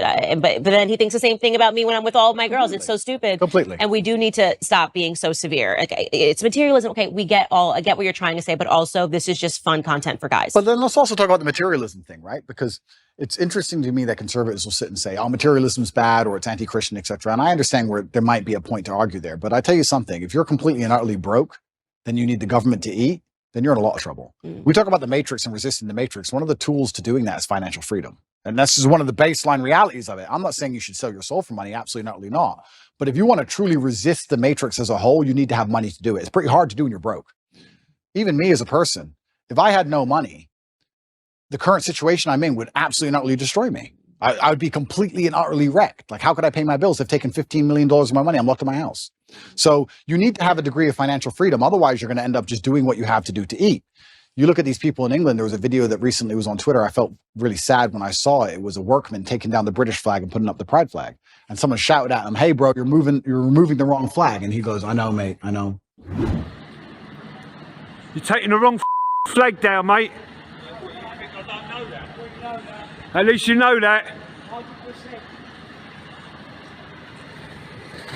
But he had to pay the bills. He has to feed his family. What can he do? He's a flag hanger. All he can do is hang the flags. If he doesn't do it, someone else will do it. He loses his job. So if you're completely and utterly reliant on a wage or you have no money, well, now you have a new tool of enslavement. COVID was all based around that. I just got to go to work. Just get the injection. I got to wear the mask. I got to fly. I got to work. It takes a lot of money to sit down and say, no, I'm too principled. That takes money to do. So it's also interesting that conservatives want to attack materialism. Okay, perhaps I didn't have to buy a fancy car. You can get upset about that if you like. But if you're not financially free, it's also pretty difficult to stand up and tell the truth. Even if you make a lot of money, if you're reliant on, let's say, a sports team for a contract, even if you make a lot of money, if you don't have enough saved, you can't tell the truth. Even if you're rich, they're all still complying and bending because they have a contract they're adhering to. It's difficult. So I don't think that if you had somebody who was trying to inspire the masculine youth of tomorrow to resist the slave mind, teaching them to be financially free would be a bad thing. I think it would actually be a good thing. I think men need it because they view it as aspirational and no one escapes it. I would definitely not describe my husband as materialistic at all. He likes cars. There's just something about cars that men like. Absolutely. My son, truck, car. It's psychotic. I mean, it's such a boy. Every time he sees a truck, a car, any car that looks cool, he's 2. Yeah. He's 2. So there is something ingrained in men that his first word was truck. You know, every time a garbage truck goes by anything, he's just like a school bus. Men like that for whatever boys like that, men like that. I don't think we need to overthink it. Yeah, absolutely. It's aspirational, but also if we're going to actually look at the meta point, I believe that teaching financial freedom is one of the very important ways you teach people to resist the slave mind. I don't think you can resist the slave mind if you're completely and utterly broke on welfare or living paycheck to paycheck for a large corp, which is insistent on trying to install the slave programming inside of your head. I think it's very, very difficult. I actually think financial freedom is a key component to it. And I think that me standing up and showing a life that costs $50 million a year or something ridiculous, doing that on purpose and trying to inspire men to make as much money as possible is actually a very key component to the resistance to the slave mind. I don't think many people understand this because if you teach young men how to go out there and become rich as possible, it's very difficult they can do that without learning some degree of mental fortitude, without learning how to speak to people, without learning how to network, without learning how to be competent and disciplined and motivated and work hard. And then they do all that, they have enough money so that when someone comes along and says, take this injection, they'll say, no, I don't want to take the injection. I'd rather miss the flight. So there is a key component of resistance which actually involves materialism. I'll argue that if I was exactly the same person with the same viewpoints, but I was completely and utterly flat broke, I wouldn't be able to make the same impact on the world. And I wouldn't be able to resist the programming the same because I need to eat food. So I'd actually counter argue any conservative who's complaining about my beautiful car collection of 42, not 42 nice cars, that having a lot of money is actually an important way to resist the matrix. I can only talk from personal experience, but the number of times, especially during COVID, for example, where I managed to not have to comply with any of the laws simply because I was loaded, I can't even name them on 10 hands. So materialism is important. I think we should be teaching, especially the young boys, especially people who understand, who want to live in a very rational world, who want to live in a world which is based on common sense and dignity and honor and respect and all the things we're trying to teach through conservatism, is that if they don't have a degree of financial stability or financial independence, they're going to end up getting wrecked anyway. They're going to work for woke corp. and woke corp's going to change its Twitter picture or X picture, whatever it's called now, to a pride flag, and they're going to be screwed anyway. So you have to be teaching to a degree financial independence. I don't know why that's seen as a bad thing. I'd actually really like to argue that point with who was complaining about my car. I think Who was complaining about one of my 42 cars? I think it was a packaged, this video and kind of showing that you're not actually good for young men. And they wonder why they lose the culture war. Imagine sitting there telling young men, don't have a nice car like him, don't be fun like him, don't do that. Like, what planet are you people on? No wonder. Just have a sense of humor. Like, I think Colby Covington's Instagram is hilarious. Completely. I know this is not how he lives. Like, first off, to be an MMA fighter, his whole life is diet, extra. I mean, he's just beating his body every day. He doesn't really have time to be going to the strip club. And, but I get the brand. I think it's hysterical. He's actually a really wonderful human being. And I'm happy that I'm not so serious that I don't see the humor in this. And boys love it. They do. They do love it. And I wonder if these people really don't see the humor, or if they're just so desperate to find an attack vector that they're just going to get upset by jokes. I think that's a good question. But I want to get to what your belief in is in terms of when you start talking about the Matrix, because I will say some of the people that have been going after you, Liz Wheeler obviously has been one of them. Liz Wheeler has been one of them. I think you blocked her. Ali Stuckey has talked a lot about it. I know these young women, they're not a part of the Matrix, okay? I have a lot of disagreements with them. Stylistically, we have disagreements.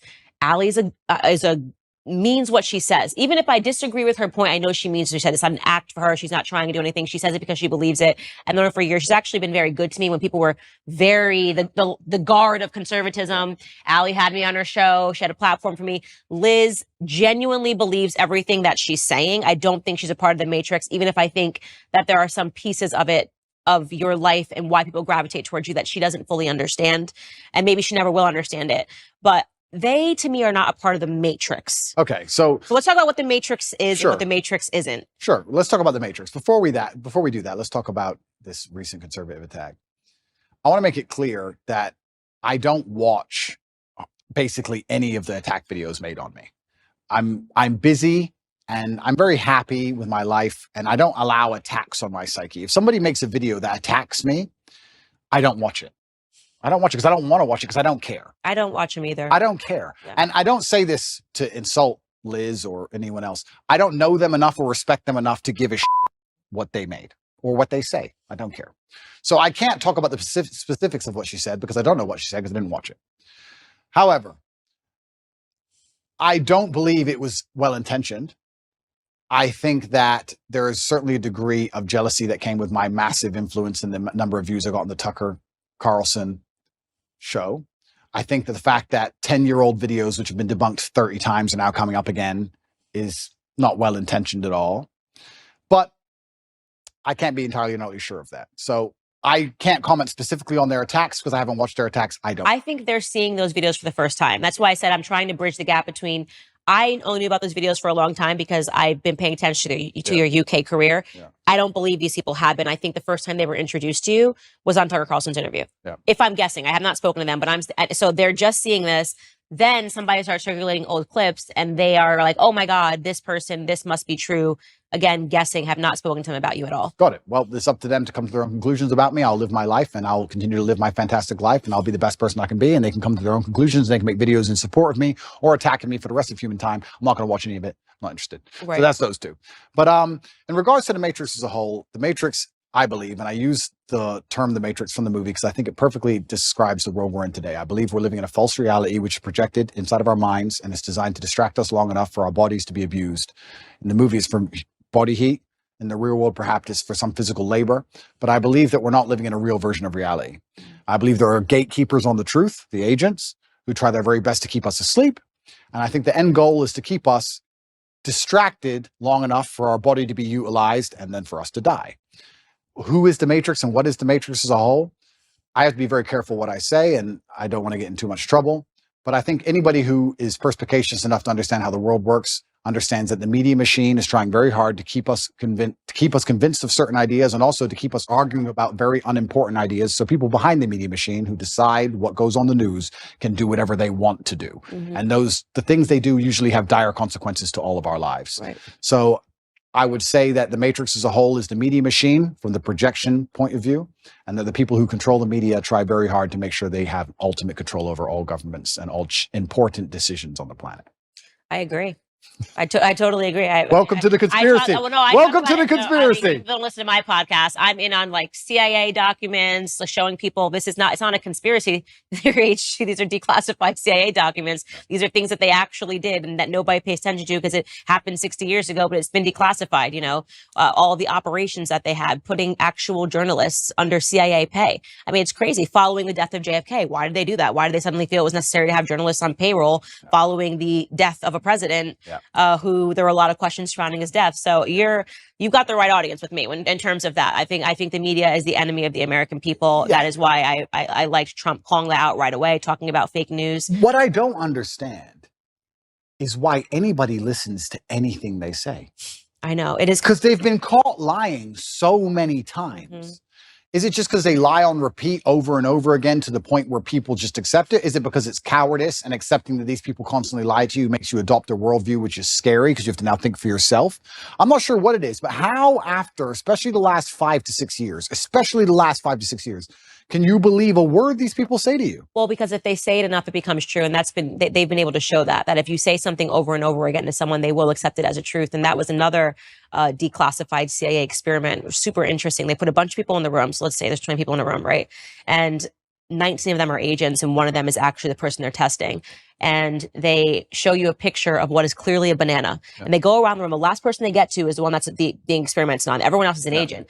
And they say, "What is this?" And the first person says, "Apple." Apple. It's clearly a banana. Yeah. By the time they get to that 19th person who is not an agent, that person just says it's an apple, even though it's clearly a banana. They don't even believe their own eyes anymore because they're going, okay, well, if 18 people in this room have said that it's an apple, what do you see? An apple, apple, apple. Then they just say apple. So there's a lot of evidence. They do it because it works, and everything around us shows you it works. We're right now debating whether or not, children can pick their gender. How did we get here? This is something that you couldn't even fathom when we were in high school, that people would be saying like your little boy could be a little girl, but we're here today and actual adults are believing this information because it's been said enough times to whatever segment of the population that they're accepting it as true. So they do it because it's been effective. And that's why God is so important, because God is a hard line that you cannot be crossed, right? That's why you will not be libertarian. That's why I'll not be libertarian. You will not be libertarian. That's right. No, but if you yeah, it's true. Because if you have faith, then there's rights and wrongs. Like you said earlier, there's sin and there's good, and there's a line that can't be crossed. And the psyop is very difficult to penetrate. And that's why in the Islamic world, for example, we have very little of these problems because it's haram. Problem solved. Haram. Next. But yeah, it's certainly scary, and I don't think people understand how evil absolute power will make a person. I don't think people understand how petty and how vindictive and how degenerate absolute power will make people. I think there's a degree of naivety in the population when you talk about the Matrix and the people who are behind the media, and they believe these people might be powerful people or rich people, but not necessarily bad people. But unfortunately, I don't think they really truly understand the reality. I had a theory that I was arguing with somebody with, and I keep using COVID because it's a perfect example of the psyop. Everybody who once believed in COVID now no longer believes, mostly all of them, which I find actually remarkable. Because when I talk about COVID now, in front of 20 people, everyone's like, yeah, man, that was garbage. But during COVID, I couldn't find a single person who wouldn't wear the mask. I was like, oh, I'm by myself. I got arrested in Germany. Me and Tristan got arrested, surrounded by mask wearers in handcuffs. I'm like, what the? And I guarantee if I was standing in front of those people now, they'd all be like, yeah, COVID was stupid. It's amazing how people want to flip and forget reality. So I use COVID because people were fully psyoped, and now they're not psyoped. And I'm trying to wake you people up to understand something about how garbage it all is. I'm trying my very best to make people understand that the people who make the news have no interest in you being informed. Why would they make the news and broadcast it to you everywhere for you, little Mr. Nobody, to understand how the world works? Why would they care about you knowing anything that's important ever? You're not a slave if you're knowledgeable. And that's why I always say, go back to when we had physical slavery in America. A requirement to maintain that was ensuring that slaves didn't learn how to read. That was part of the slave code. They weren't allowed to learn how to read. If you were caught teaching a slave how to read, you too, as a master, would fall victim, right? And that it was so important for them because they know that an educated mind can't be enslaved. Absolutely. So the goal of the mainstream media is to keep people stupid. And it is why I think that despite the fact that you admittedly say that you are not a conservative, and despite the fact that I don't think you're overtly political, none of that really matters. I think what matters now is what you will do with the platform that you have, Completely. what impact you will have. Completely. And inspiring people to free think and to not believe all the slave programming which is told to them, and to not just follow lockstep with the lies that are given to them, I think in and of itself makes you a conservative, and to a degree makes you political. Unfortunately, now that's how the divide exists. If you're teaching people to think for themselves and be strong people of agency and self-respect, then you're going to be on one side of the political spectrum. And if you're teaching people to be the absolute opposite, you're going to be on the other side. And by extension, I guess I am political and I am conservative, just because I'm telling men to stand up and to be strong and to think for themselves. And that makes you resist the slave programming. And I like to believe that the conservatives themselves have resisted slave programming the most. But yeah, it's a scary world we're now living in, where things that I'm saying, which were basically completely accepted by the entire population 15 years ago, are enough to make me the most hated man in the world. Isn't that crazy? I think the things I'm saying are things that were widely accepted for a very long period of human time. I think they're the things that are still widely accepted in most of the world today. I think it's the decadence of the West that allow us to pretend these ideas and these realities don't exist. And I don't know how long we're going to last under this false reality. I don't know how long society can possibly function with the insanity that they're trying to purport on the population of the West. The fact that so many calories in the Western world, genuine calories from food and human time, is wasted discussing pronouns and trying to get somebody's pronouns correct in a sentence that they've made up, which change at random. Think of the absolute insanity of that. And how long can a society actually function with that degree of decadence and absolute asinine behavior? I don't know how long it can even function anymore. I think the West is in a lot of trouble. And it's almost like, especially certain talking points, and I find myself guilty of it as well. We talk about certain talking points which are pushed to the front. And I kind of feel like they are a mass distraction. They have to be, because they're so ridiculous. But the problem is, there's a certain percentage of the population that genuinely believe them. I would love to live in a world where they try and push the idea that a man is a woman, or that a man can change to a woman and then compete in women's sports without an advantage. I would love for them to try and push that idea, and for everybody to go, this is stupid. Next. No. But because some people believe, we have to now waste our time discussing and debunking the most obvious, hello, water is wet. We have to sit here and talk about the sky being blue for days and weeks and years almost at a time. Talk about the ultimate distraction tool by the Matrix, for them to sit there and go, you know what? Let's come up with some absolute garbage and let's throw it to the front. And the smart people will fight against it, but enough dummies will disagree with it. And that will keep them distracted while we do something that matters. And I even find myself falling victim to it, because it's so necessary, because a certain subsect of the population is so dumb that they believe it. If people were all just a little bit less receptive to the slave programming, everyone would stand up and say, no, you're going to try harder than that next. And we could discuss something that actually matters. And this is the point I was going to say earlier about COVID. So COVID, I think a lot of people do not understand how petty and vindictive power can genuinely make somebody. And I had an argument with a friend of my brother about 2 or 3 years ago during COVID, when you had to wear a mask when you went in the restaurant, and then you sat down, you took it off, and then you ate, and you put it back on to go to the toilet, and you took it off. And I said, I hope you understand there is someone somewhere, some billionaire on a yacht, who is doing this as a compliance exercise, as a joke. I know. As a joke. And he goes, why would you do all that just for a joke? Because if you're in charge of the entire world and you have unlimited money, what's going to make you happy? A Ferrari? You've had Ferraris your whole life. Boring. All that you care about is power, compliance. It's all funny to you. It's vindictive. It's petty. Why not? You're in charge. For the same reason, if you're in charge of a big company, you're like, I want you all in at 8:45 tomorrow. Why not? It's a power play. Ego, status, respect, all the things we were talking about earlier. These people are born into massive influence. Money doesn't make them feel powerful. They've never worked for anything in their lives. Now they have a little bit of control over you. They're going to make you do some dumb so they can laugh at you. I'm telling you, it was a joke. I say the same thing. I'm like, there's no way they're not just playing like Simon Says to see if they can actually make people abide by these things, and people keep actually abiding by them. There's no way that they're not sitting back laughing. It's a joke. They must be laughing, because it's so preposterous. And people don't understand that there are people in the world who have power, who are literally vindictive enough to just mess with the entire populace for a joke. And I don't think people understand, when you look at the Matrix as a whole, and yeah, You talk about the media machine and how it's trying to push these ideas on you, and the people behind it. The people behind it do not have any kind of genuine intention. Their intentions are absolutely and utterly selfish. They want to feel good and feel powerful no matter what it takes. Or they might have some sexual perversion. They want more transsexuals in the world, and then they decide to just create them. Who knows? They just want less men. Or less men. The only thing that can stand up to evil is strong men. So Absolutely. So however they have to do it, whether they have to push homosexuality, whether they have to push people literally making themselves eunuchs by going into the doctor and saying, chop off my penis, I don't want it anymore. But that if they have to make women believe that they can be men when we can't, it all becomes a joke when there actually is a war. You realize we were never going to be able to fill that void.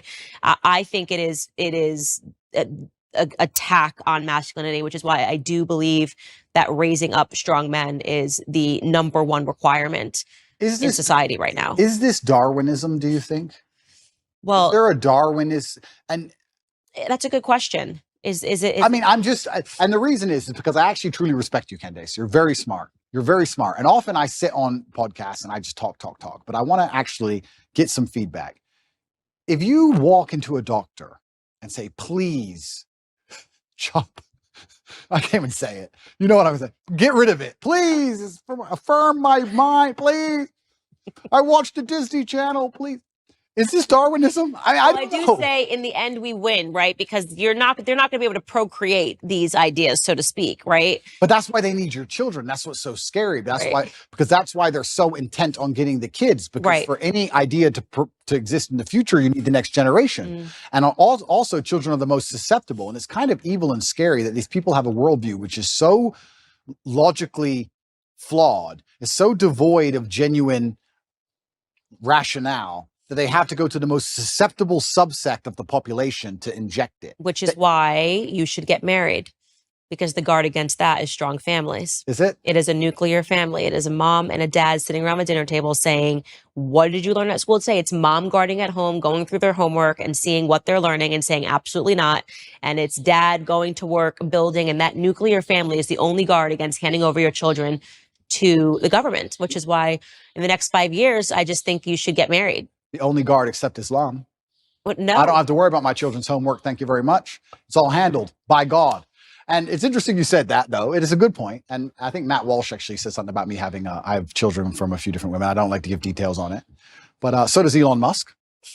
And I do think, although this may be elitist, I will state here that at a certain level of finance, it's not the same crime as it would be if I was a traditionally financed individual. I can afford 2 or 3 families, and I can afford to see them all, and I can afford to go to 3 countries in a single day on my jet if I need to. And I'm a very good father to all my children. I love them very much. And you're right. I completely agree with you. The nuclear family is the answer. My solution is not the solution for everyone, but the nuclear family is the answer. I agree with you. But Islam is also an answer. Well, I don't know enough about the Islamic faith to be able to counter you on that point, but I do think that having all your children around the dinner table, brother, sister, rivalry, this is beautiful. The rib, it's beautiful. Of course. I want that for you. Of course. It's beautiful as well. Okay. But sorry, I'm not, I have to, we talk about Darwinism. I'll ask you another question because I'm very interested. Do you think abortion is Darwinism? It's an argument that can be made, right?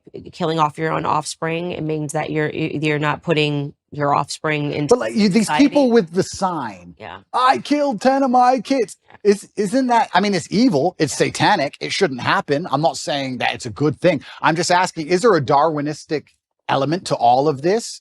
That when I look at that the earth will be populated with conservatives because their ideas. I mean, my husband always says the left is a death cult. If you look at all of their ideas, they lead to death, right? You can't procreate. You're killing off your own offspring. Every single one of their ideas leads to death and destruction. It's unbelievable. So in the end, you'd have to have the perspective that conservatives win naturally because we're talking about if we own the culture. Yeah.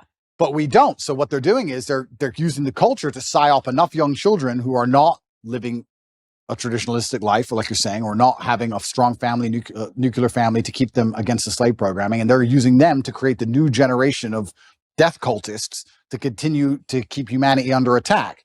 But I don't know. I really struggle. As a person, I try my very best to, my father had a saying, which I use, I allow manipulation to find out where my enemy wants me to go, and then I use my mind to break the trap and punish the perpetrator. And the reason he said that was because if you don't allow them to manipulate you, you don't know exactly where they want you to go. If they try to manipulate you and you absolutely not resist, you might end up taking another path towards the same destinations. You should allow them to manipulate you. Watch the slave programming, watch the propaganda, watch all of it, find out what you want them, what they want you to believe, and then you can use your mind to instantly break the trap.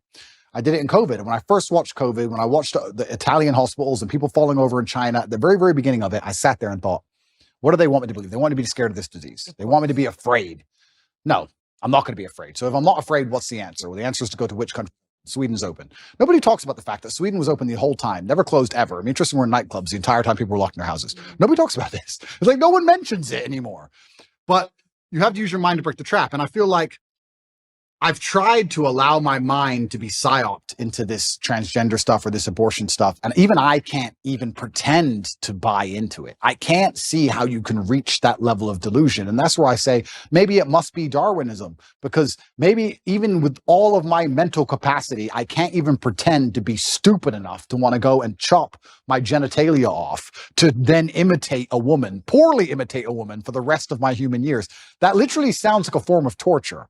That sounds like one of the worst existences ever. I feel sorry for anyone who's fallen for that, because they're never going to be what they want to be, ever. It's just like the worst possible existence. I just can't think of anything possibly worse. And I don't know, maybe there's a Darwinistic element to all of these things. If we can just control the culture and make sure that no future children are psyoped into the death cult, maybe it should all fall apart, because people who truly are that susceptible. Me and my brother have a joke in the house. There's flies and mosquitoes in the house sometimes. Every time one of us kills a fly, we say, you've improved the gene pool. Because the slow one got killed. The fast one, he doesn't get killed. So the fast one's going to be here forever. I'm going to think about that every time I kill a fly. Every time you kill a fly, you're helping them get quicker. If we didn't kill flies all these millions of years, they would never be so elusive. I don't know. Maybe there's a Darwinistic element. Maybe I'm just trying to feel better about it. Yeah, maybe they're so evil they've decided we're going to kill off all of the people that are stupid. I don't know. And then we'll be left with just strong, independent. But then they can't control the strong, independent people. So then you got a bit of a problem there. I've got another question for you. How polarized do you think the world is? Do you think there's two teams? Do you think the globalists control everything? Do you think there's 3 or 4 teams? What do you think about that? I think it's probably now divided into 2 teams. Yeah. Because now you have to find more in common. It's like, how crazy are you? We may have been divided into 4, 5, 6, but now it's like, do you believe that children should chop their off? Right. Or yes or no. Circle yes or no. Yeah. Right. That's where we're at. Because you have to be so far deluded to believe this. And if you're just in some realm of sanity, we probably have enough in common that we should fight together. Right. Just because like they're going after the kids now. It's like, and I think that is really where we got divided into 2 categories, where it's like you're either pro going after the children or you're against going after the children. And it's remarkable how many people are pro letting them go after the children. It's kind of scary, but that's where we're at. I think it's now pretty much 2 camps. It used to be more. I think so also. And then within you, obviously there's little battles and to me, they're meaningless. Yep. I think maybe I'm saying that because I'm a mom and now, so there's nothing more important to me than protecting children and worrying about what my children are going to face. I'm going to be the crazy mom when my kids are at school. I will be there every single day, looking over every assignment. Amazing. Leaning fully into the feminine role Amazing. of like, yeah. So I do think now it's come down to 2 camps. It's crazy and not crazy.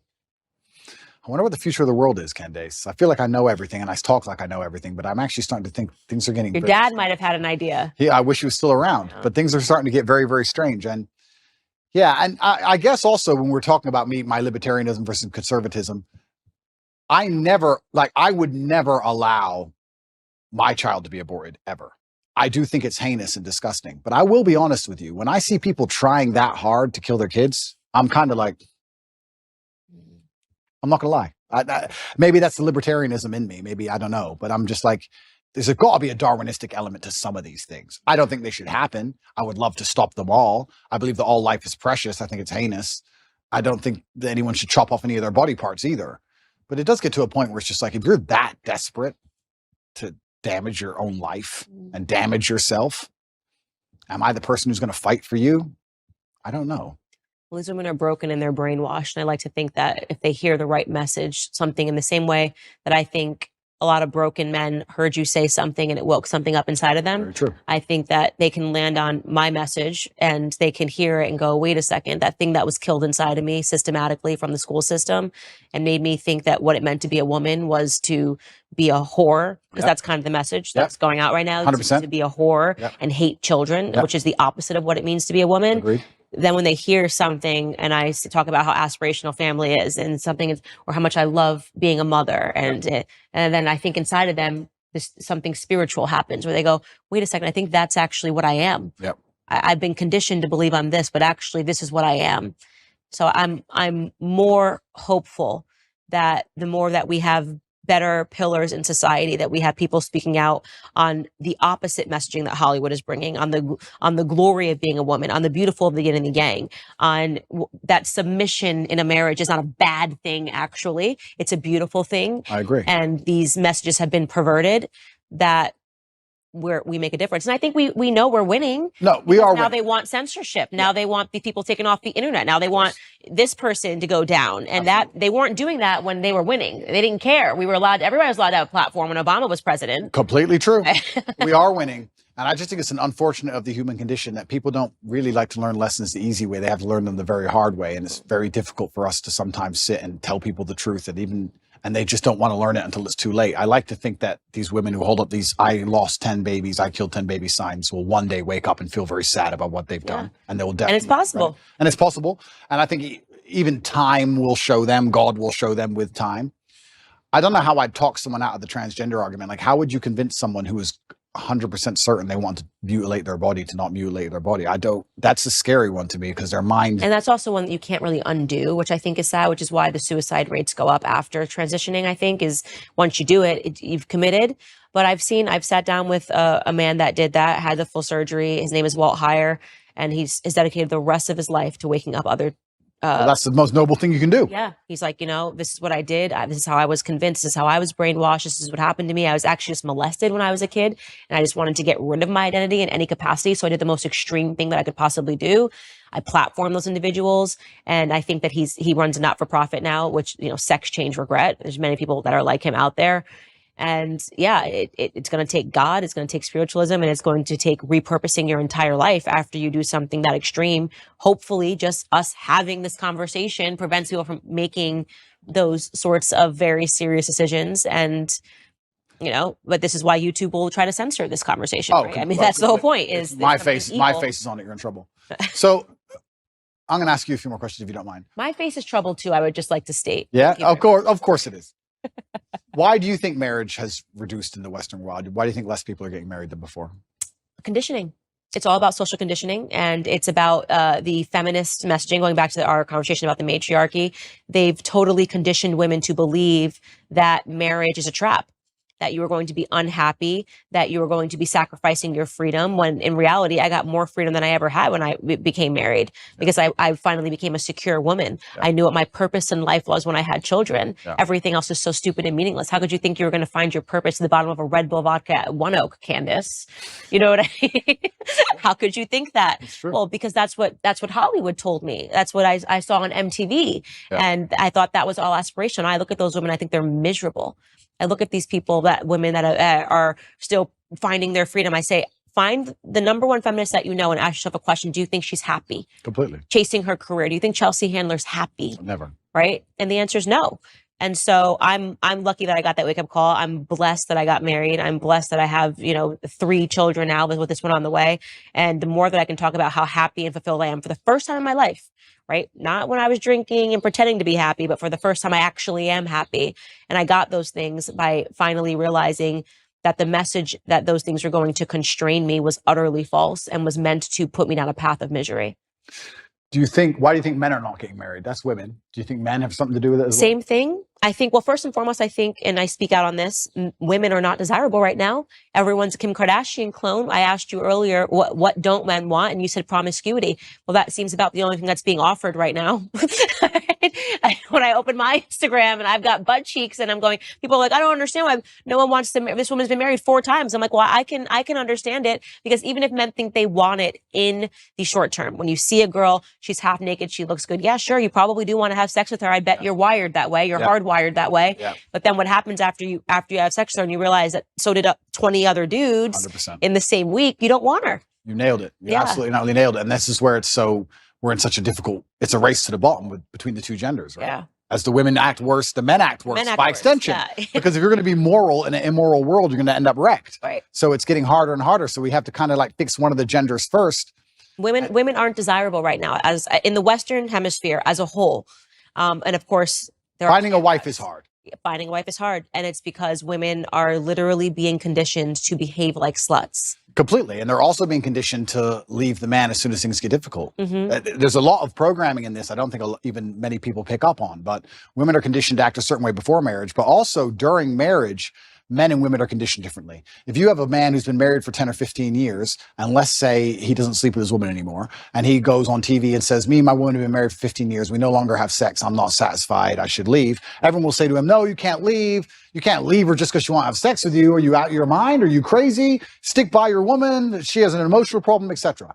If you had a woman who said, I've been married for 15 years, I've been with him, I'm not attracted anymore, I don't have sex with him anymore. You deserve freedom. You can go get someone else. Why are you putting up with this? His feelings aren't your responsibility. So it's actually very interesting. Also, the psyop happens post-marriage. Women are also attacked post-marriage to not try, not stick around, not worry about their husband's needs. Speaking to your point, one thing I speak to the young women that follow me about is making an effort after you get married. This idea, I was reading this ridiculous column, Ask Jane, where a guy was writing in earnest saying, I love my wife. She's a wonderful mother to our children. We've been married.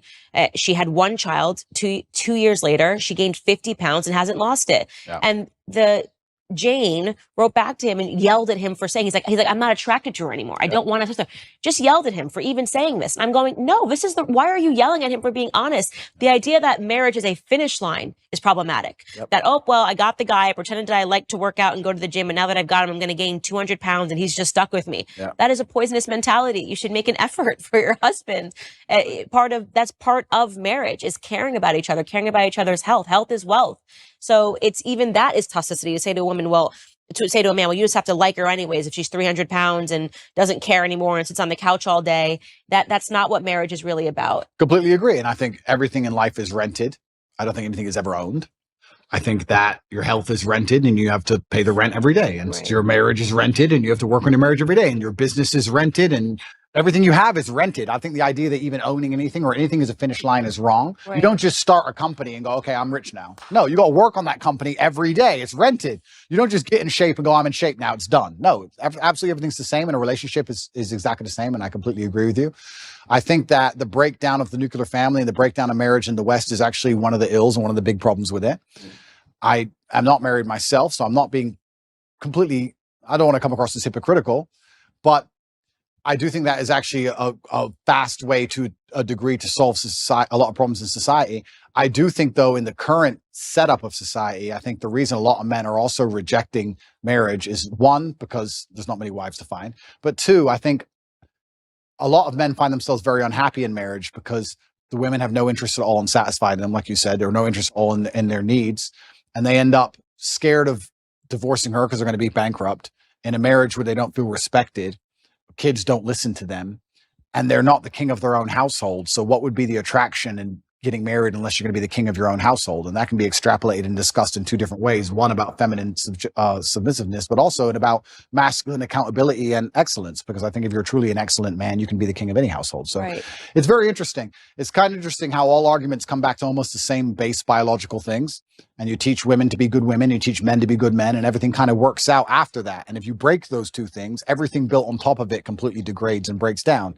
Because even all the other things we discussed how masculinity would have prevented a lot of the COVID crisis. We can talk about how genuine masculinity or a good nuclear family and anti-propagandist dinner table can prevent a lot of this transgender insanity. There's so many things can be fixed with a man being a man and a woman being a woman. It's like the ultimate cure. Is what I always say. And it's so natural defining the roles in the household. So like me, my husband had to sit down and it just was, I had a natural proclivity to do certain things. Yeah. I always give the greatest example. When a baby is born, the men don't know what to do for the first, you just need your girls. They just are, what do I do?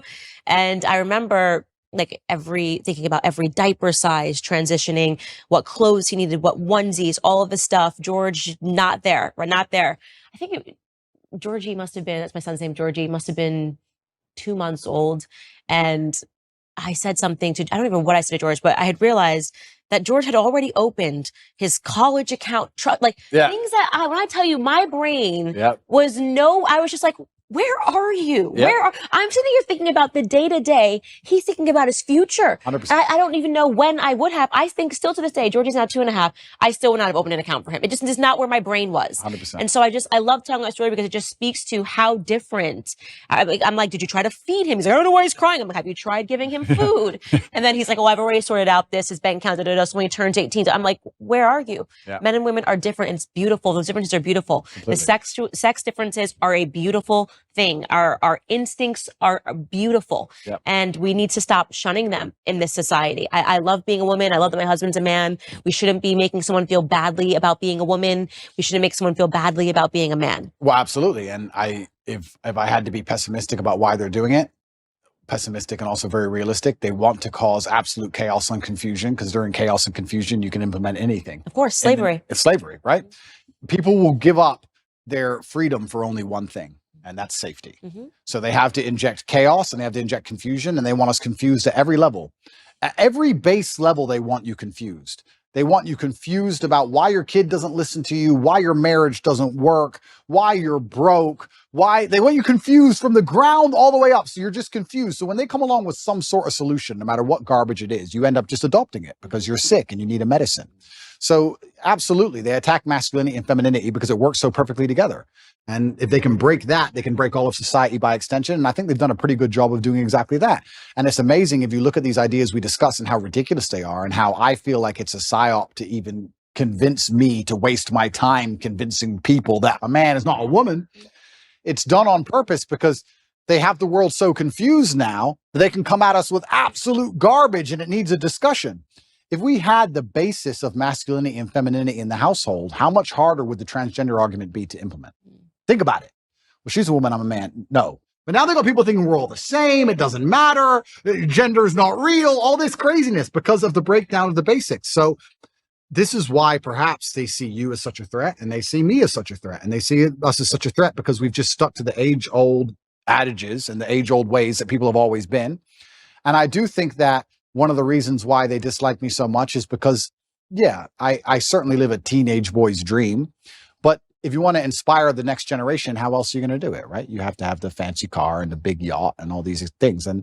And by inspiring these men to stand up and think for themselves and resist the slave mind, it's doing genuine damage to their slave agenda. Genuine damage to their slave agenda. And I think that that's why I especially ended up targeted. I truly believe that's what's happening. I think there is an element of it that it's you've captivated young men, and that is a very important demographic in order to sustain an enslaved population. Is you need to poison men, and I think 100%. that is true. So, in closing, other than the fact that we've agreed that you're going to get married in the next 5 years, Sure. I get 4 wives. No problem.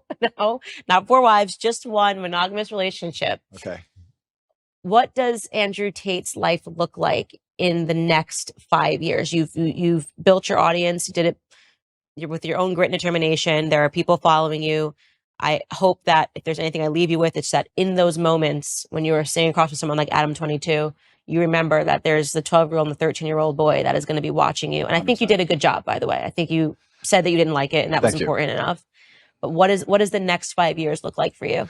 Yeah, I want to do my absolute best. I had someone say to me the other day that I'm the richest man in the world, and not because of my finances, but because I actually have people whose lives I save and help. And I get a lot of people out there who genuinely feel a lot better because of me.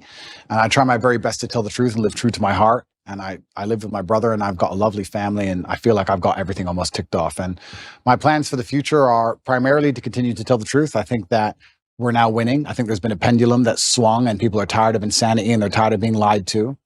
I like the idea of young boys who follow me just doing even one of the tenets I teach. If you want to just work hard in the gym and become a fantastic physical condition, or if you want to get financially secure, just one of the tenets I teach can genuinely improve people's lives. I like the idea of that. And I want to have 10 sons. And I need to make sure that all 10 are Adrew Tate 4, 5, 6, I'm the third, 7, 8, 9, all the way up. And I have to make sure that the next generation are being produced, and they have to be strong enough to deal with a Romanian jail cell and deal with a Matrix attack. So it's going to be a very difficult upbringing, and I'm going to make sure that I'm very dedicated and focused on creating the next generation of super soldiers to resist enslavement. So my plans for the future are pretty simple. I'm going to continue to tell the truth. I'm going to live true to myself, true to God. I really appreciate the audience he's given me, and I know that I have a massive responsibility. It makes me a better person. I'm going to be the best person I know how to be, and I'm going to have 10 Andrew Tates. That's my goal. That's the plan. Well, you heard it here first, ladies and gentlemen. If you thought one Andrew Tate was bad, you've got 10 more coming at you in the near future. Andrew, thank you so much for taking all of this time. Such a good conversation. Thank you.